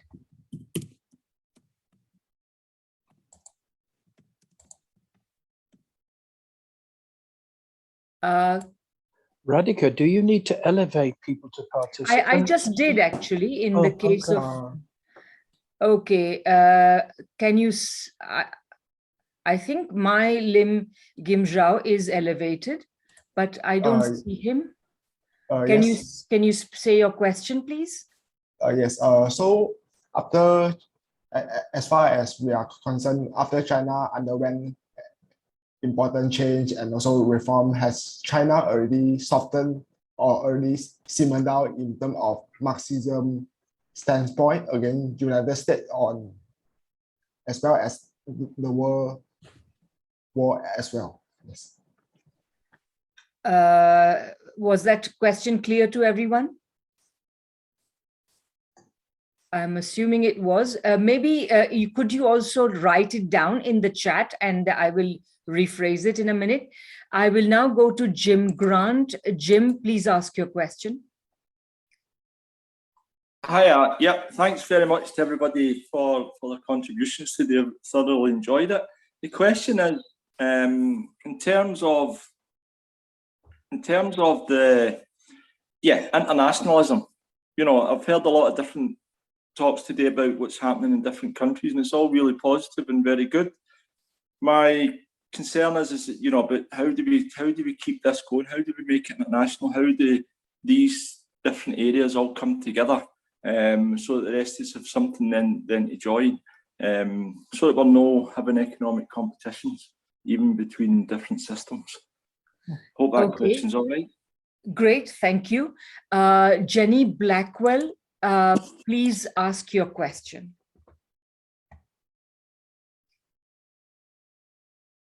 Can you hear me? Yes. Okay. I would like to ask, I'm completely kind of bowled over by this, but I must say I can cope with an hour's lecture and remember it, but 3 hours, I probably won't. But I also would like to know if we can save the transcript. Would that be put in a proper form? Can we have that to show friends, or can we buy it? Right, absolutely, Jenny. One thing we are planning to do is, if not, what we're going to perhaps do is ask all the speakers to send us their transcripts and put them up.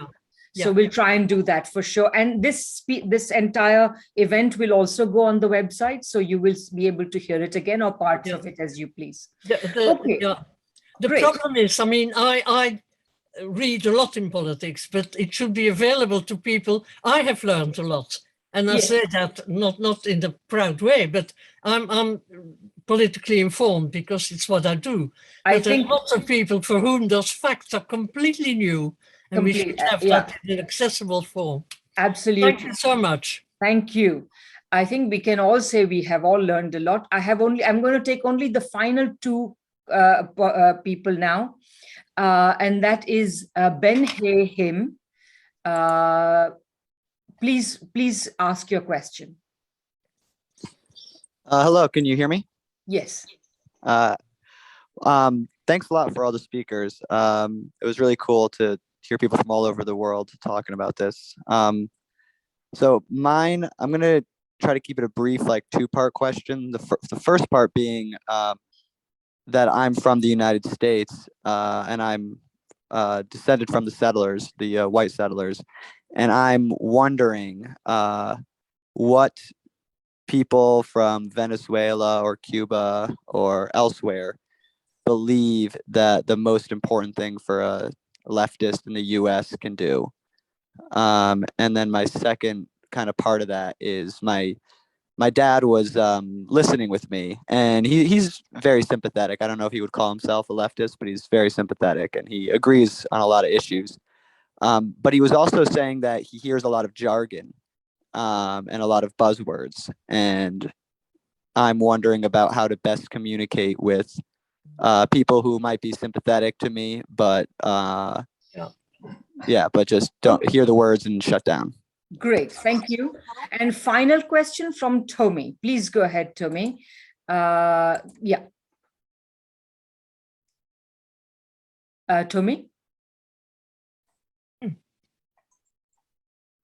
Tommy, can you please put your question? So hi, I'm Tommy. I'm also from the United States, and my kind of question is about what are the panelists' thoughts on kind of the messiness of transnational solidarity? For example, Iran and Russia may not necessarily be considered to some of us as socialist democracies. And in addition, for example, when I talk about messiness, also when many global South countries at this moment kind of support, the two-state solution for Palestinian liberation after the Oslo Accords. So just wondering how folks kind of, wade through the messiness and talk about it vis-a-vis kind of socialist democracy and international solidarity. Okay, great. Thank you very much. We will now take, so that is the end of the questions, and we will now take responses, beginning once again with Danny. But before I go to Danny, I just want to draw attention to the message Carlos put in the chat, which is that our other co-organizer of this is Friends of Socialist China, and you may also all want to consider signing up for this Friends of Socialist China newsletter, and the URL is right there. Okay, so Danny, briefly, your responses to others, as well as any responses you have to any of the questions, and any closing comments. Sure. So I'll just answer the last question that was asked because I think it's a good one. The model of a multipolar world, I think, is a very powerful one that China leads, and honestly, all of the socialist democracies that we spoke of today are in favor of, and those countries that, while maybe not having socialist democracies in their own national context, also share a common development goal, journey, and experience in relation to imperialism and the ways in which unipolar hegemony led by the United States has affected them greatly, held countries like Russia, for example, back immensely. So I think adherence to that is really the most powerful form of internationalism at this time, given that what is needed most is that countries, nations of all particular development systems have the right to self-determination and the ability to determine their own destinies while also engaging in relationships of solidarity that are beneficial to not only each individual nation, but also the entire world. So I think adherence to multipolarity, studying it, and ultimately standing with those countries who truly are practicing it and encouraging it globally is the most important thing. But I have no closing remarks other than thanking everyone for their participation, for their support of Friends of Socialist China and the International Manifesto Group, and for engaging in what is really a difficult conversation to have, especially in the United States and the Western world, to talk about socialist countries as democracies and to really get to the political and economic intricacies of different development systems at a time when there is such a hostile new Cold War being waged and led by the United States. And I just want to thank everyone for their contributions today and those who attended and watched. Thanks very much, Danny. Next, we will go to Zershu Liu for anything Zershu thinks Professor Chung might want to add or anything. Zershu, would you like to say anything?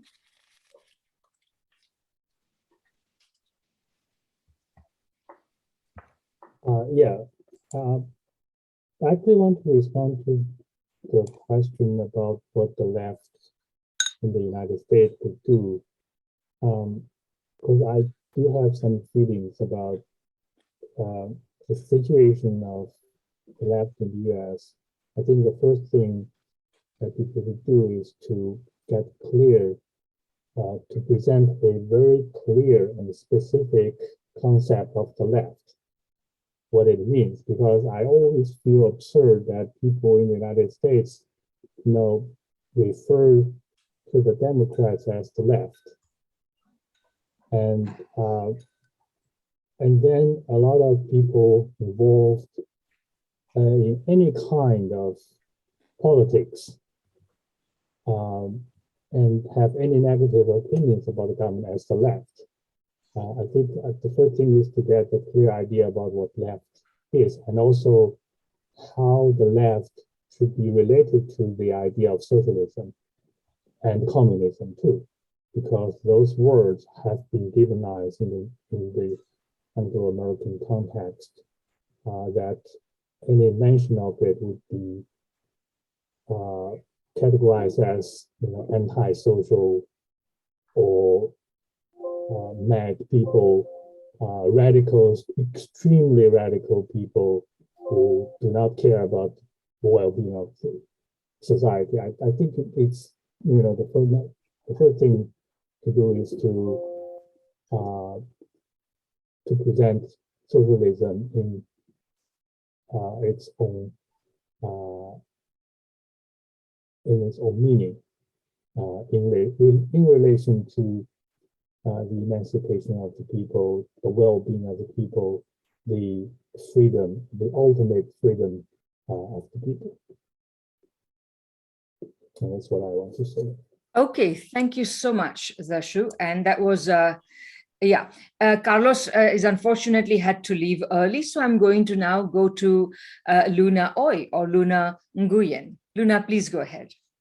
I want to also like reply to Ben's question first about what's the most important thing for leftists in the US to do. It is a very important question, and this is the thing that I've been doing a lot, I try to answer the same question in my channel.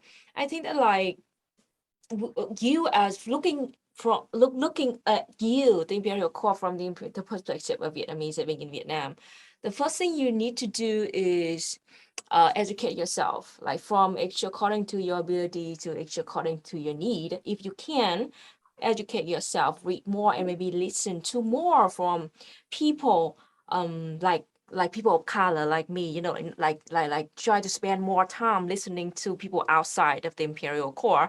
And the second thing is that like if you can, maybe organize in your local areas, try to do some like actual works out there, such as like join like food not bombs, and the food bank, and try to help people in your area. The point is that like you need to make the people in your living areas to know about you first, and then whenever they have any difficulties, you are going to be the first people that they think about and call for help. This is to build like next to build dual power structure to help those people. That is when like we can. This comes from the actual experience of Vietnam when we had our first revolution in 1945. Ho Chi Minh got the support from millions of Vietnamese people in 1945. Even though 90% of Vietnamese people at the time didn't even know how to read or write. Like, we didn't even know what communism meant at that time, but he still got the support for millions of Vietnamese just because right before the revolution, the communists in Vietnam, we stole the rice from the Japanese storage houses, and we distributed rice to hungry people. So like, go and support and try to deal with the actual material needs of the people in your area is very important.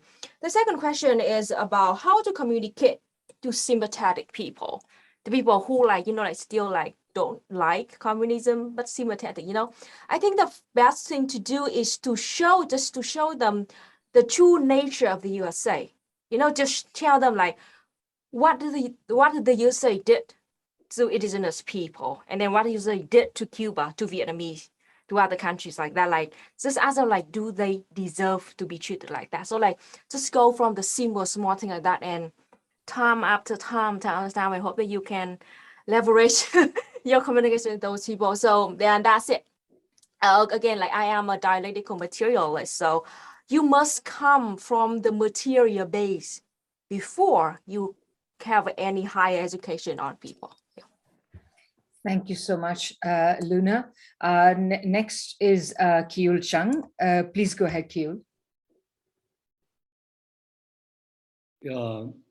First, I like to remind and highlight the talk from the Mr. Park, the second, we called Korean American generation, grew up, born in the United States, made such a powerful informative and educational speech. And as a first generation, I'm coming from, by the way, one of the questions raised right after my talk on the chatting room with where I'm coming from South Korea or the North Korea.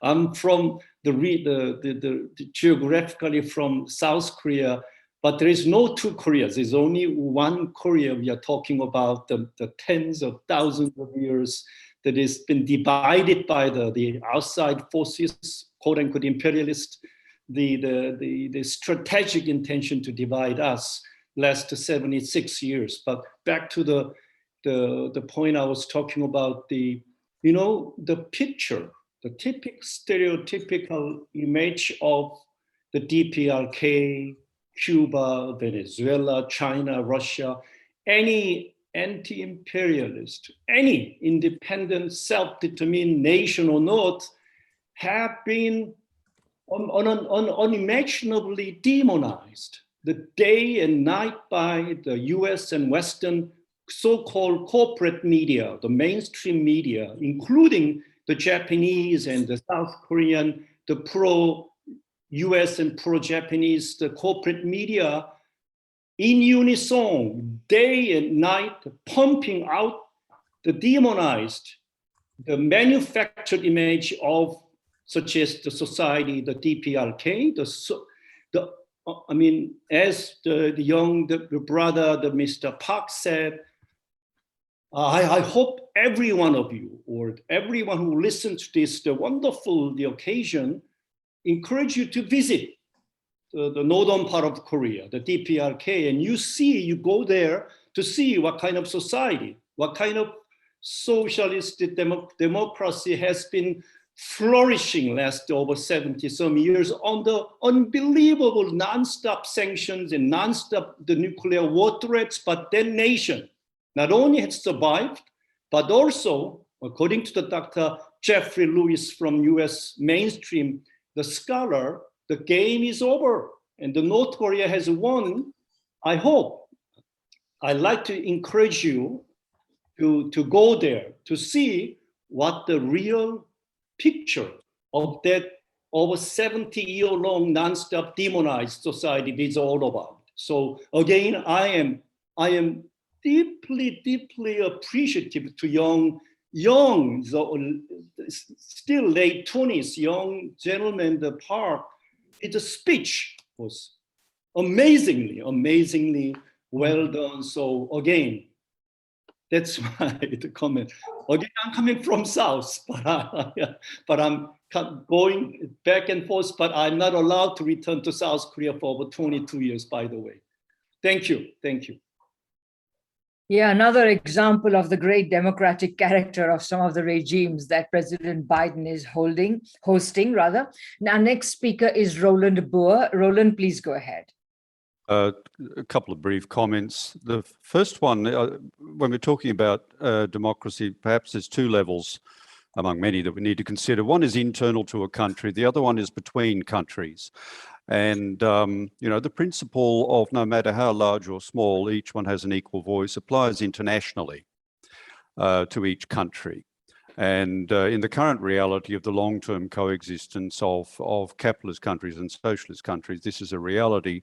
So to try and divide the world into so-called democracies and non-democracies or authoritarian is actually thoroughly undemocratic at an international level.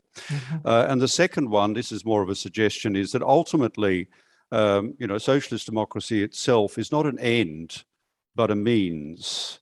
And it's a means to what Marx and Engels called a society in which the free development of each is the condition for the free development of all. That's all. Thanks. Thanks very much, Roland. Isabel, it's your turn. Please go ahead.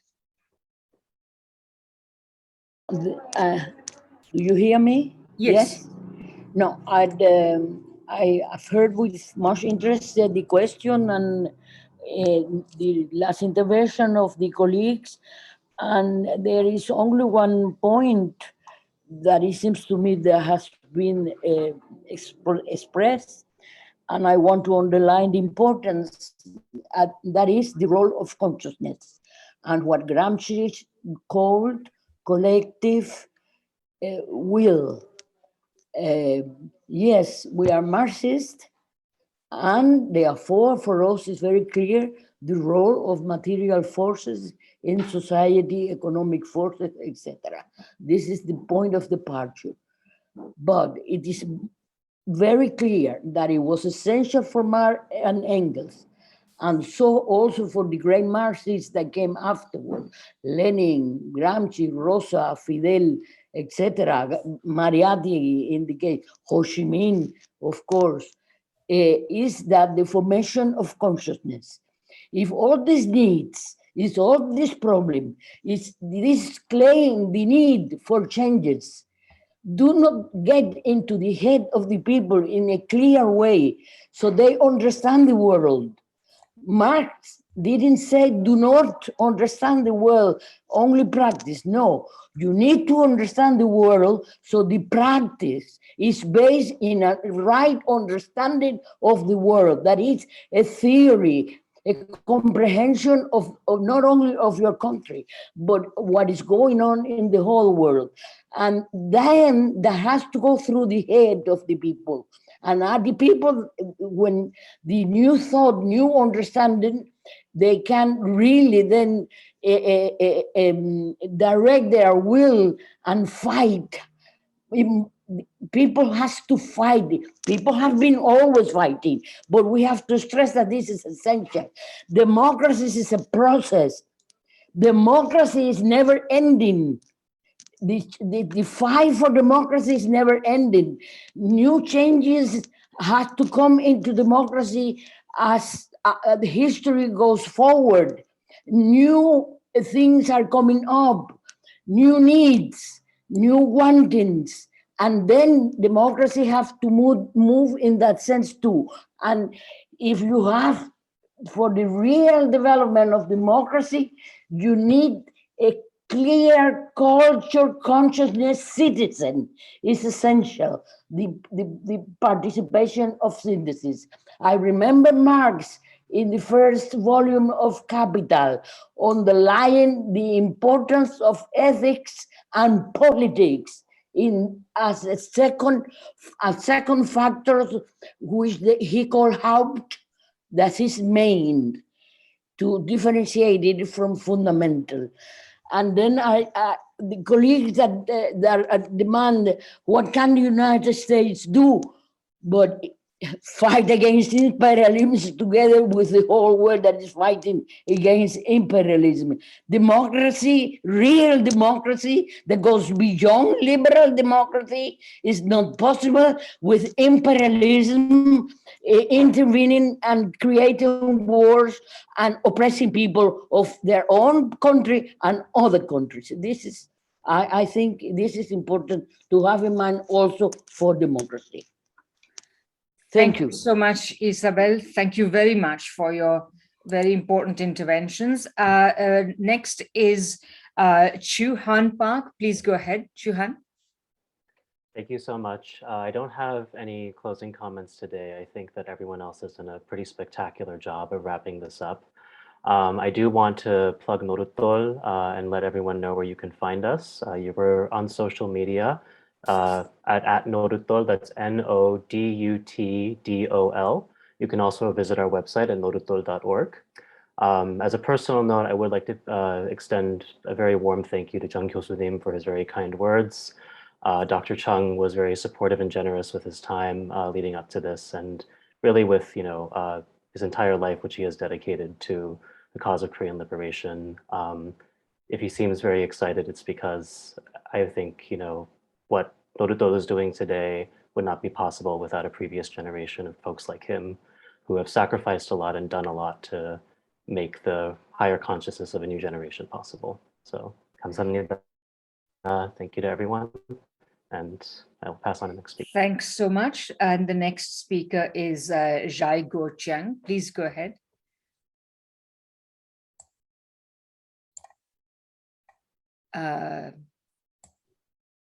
I think he left earlier because he said it's midnight and he had a Okay, so he's not here. In that case, we will go to Leila Brown-Vincent. Leila. I think the only comment that hadn't been, only question that hadn't directly been addressed was the question about accessibility. And my comment to that is just really brief. I think that the problem with jargon, I think sometimes, is that we're talking about very specific phenomena. And so we do have to be, I think, particular and discerning about language. That doesn't necessarily mean that it has to be convoluted and difficult, but it also does mean that we have to engage in making ourselves familiar with things. I think things become more accessible as they become more familiar. And so the only thing that I would be like, in a concrete sense, offer is to engage in forums like this. And when I say read, I mean reading things that are accessible, or even listening, right? Listening to these conversations that then introduce certain vocabulary into our, into our lexicon, and then that we have to do some work to discover those things. But the biggest thing, I think, is that these are not individual processes, and that it's work that we have to do in community. And so we have to find other people to do this with, to talk these things out with, to ask questions, to seek clarity. None of us are coming up with the answers on our own, and we can only do that in community. So that's the only response that I think I have to that. And I just want to say thank you again for the invitation to participate. Thanks, Leila. And finally, Elias, you get the final word. Elias, are you here? Maybe I think he had to go as well. Well, in that case, we will bring this meeting to an end. I would like to do that by once again thanking all the panelists. As you can see from the chat, and as I think various people have said, they feel very informed, and I would say that I think we can all say to each other that I mean, I feel very informed as well by so many of the speeches. I think it's been wonderful. I think we should continue this. I hope that we will all come together in one or the other format in the future again to discuss these very important themes, to forward these ideas, and to make the world a more just place, a more inclusive place, a more equal place above all. And this is what's really missing. And I think it's discussions like this, and above all, of course, the struggles that we are talking about that make them so. So on behalf of Friends of Socialist China and of the International Manifesto Group, let me end this. Let me also end by saying, please do visit our websites, internationalmanifesto.org, friendsofsocialistchina.org. Consider signing up, volunteering, etc. I think it's a huge collective enterprise, and we welcome your input, your participation, etc. So with that, let me thank you all. Thanks all to all the audience for coming and for sticking around for such a long time, and for your interest. Okay. Oh, and I should say that this is our last event for this year. But of course, please watch out for our notices in the early part of the new year. We have planned a whole series of very exciting seminars and webinars in the coming year. So Happy New Year to everybody. Happy holidays. Bye-bye.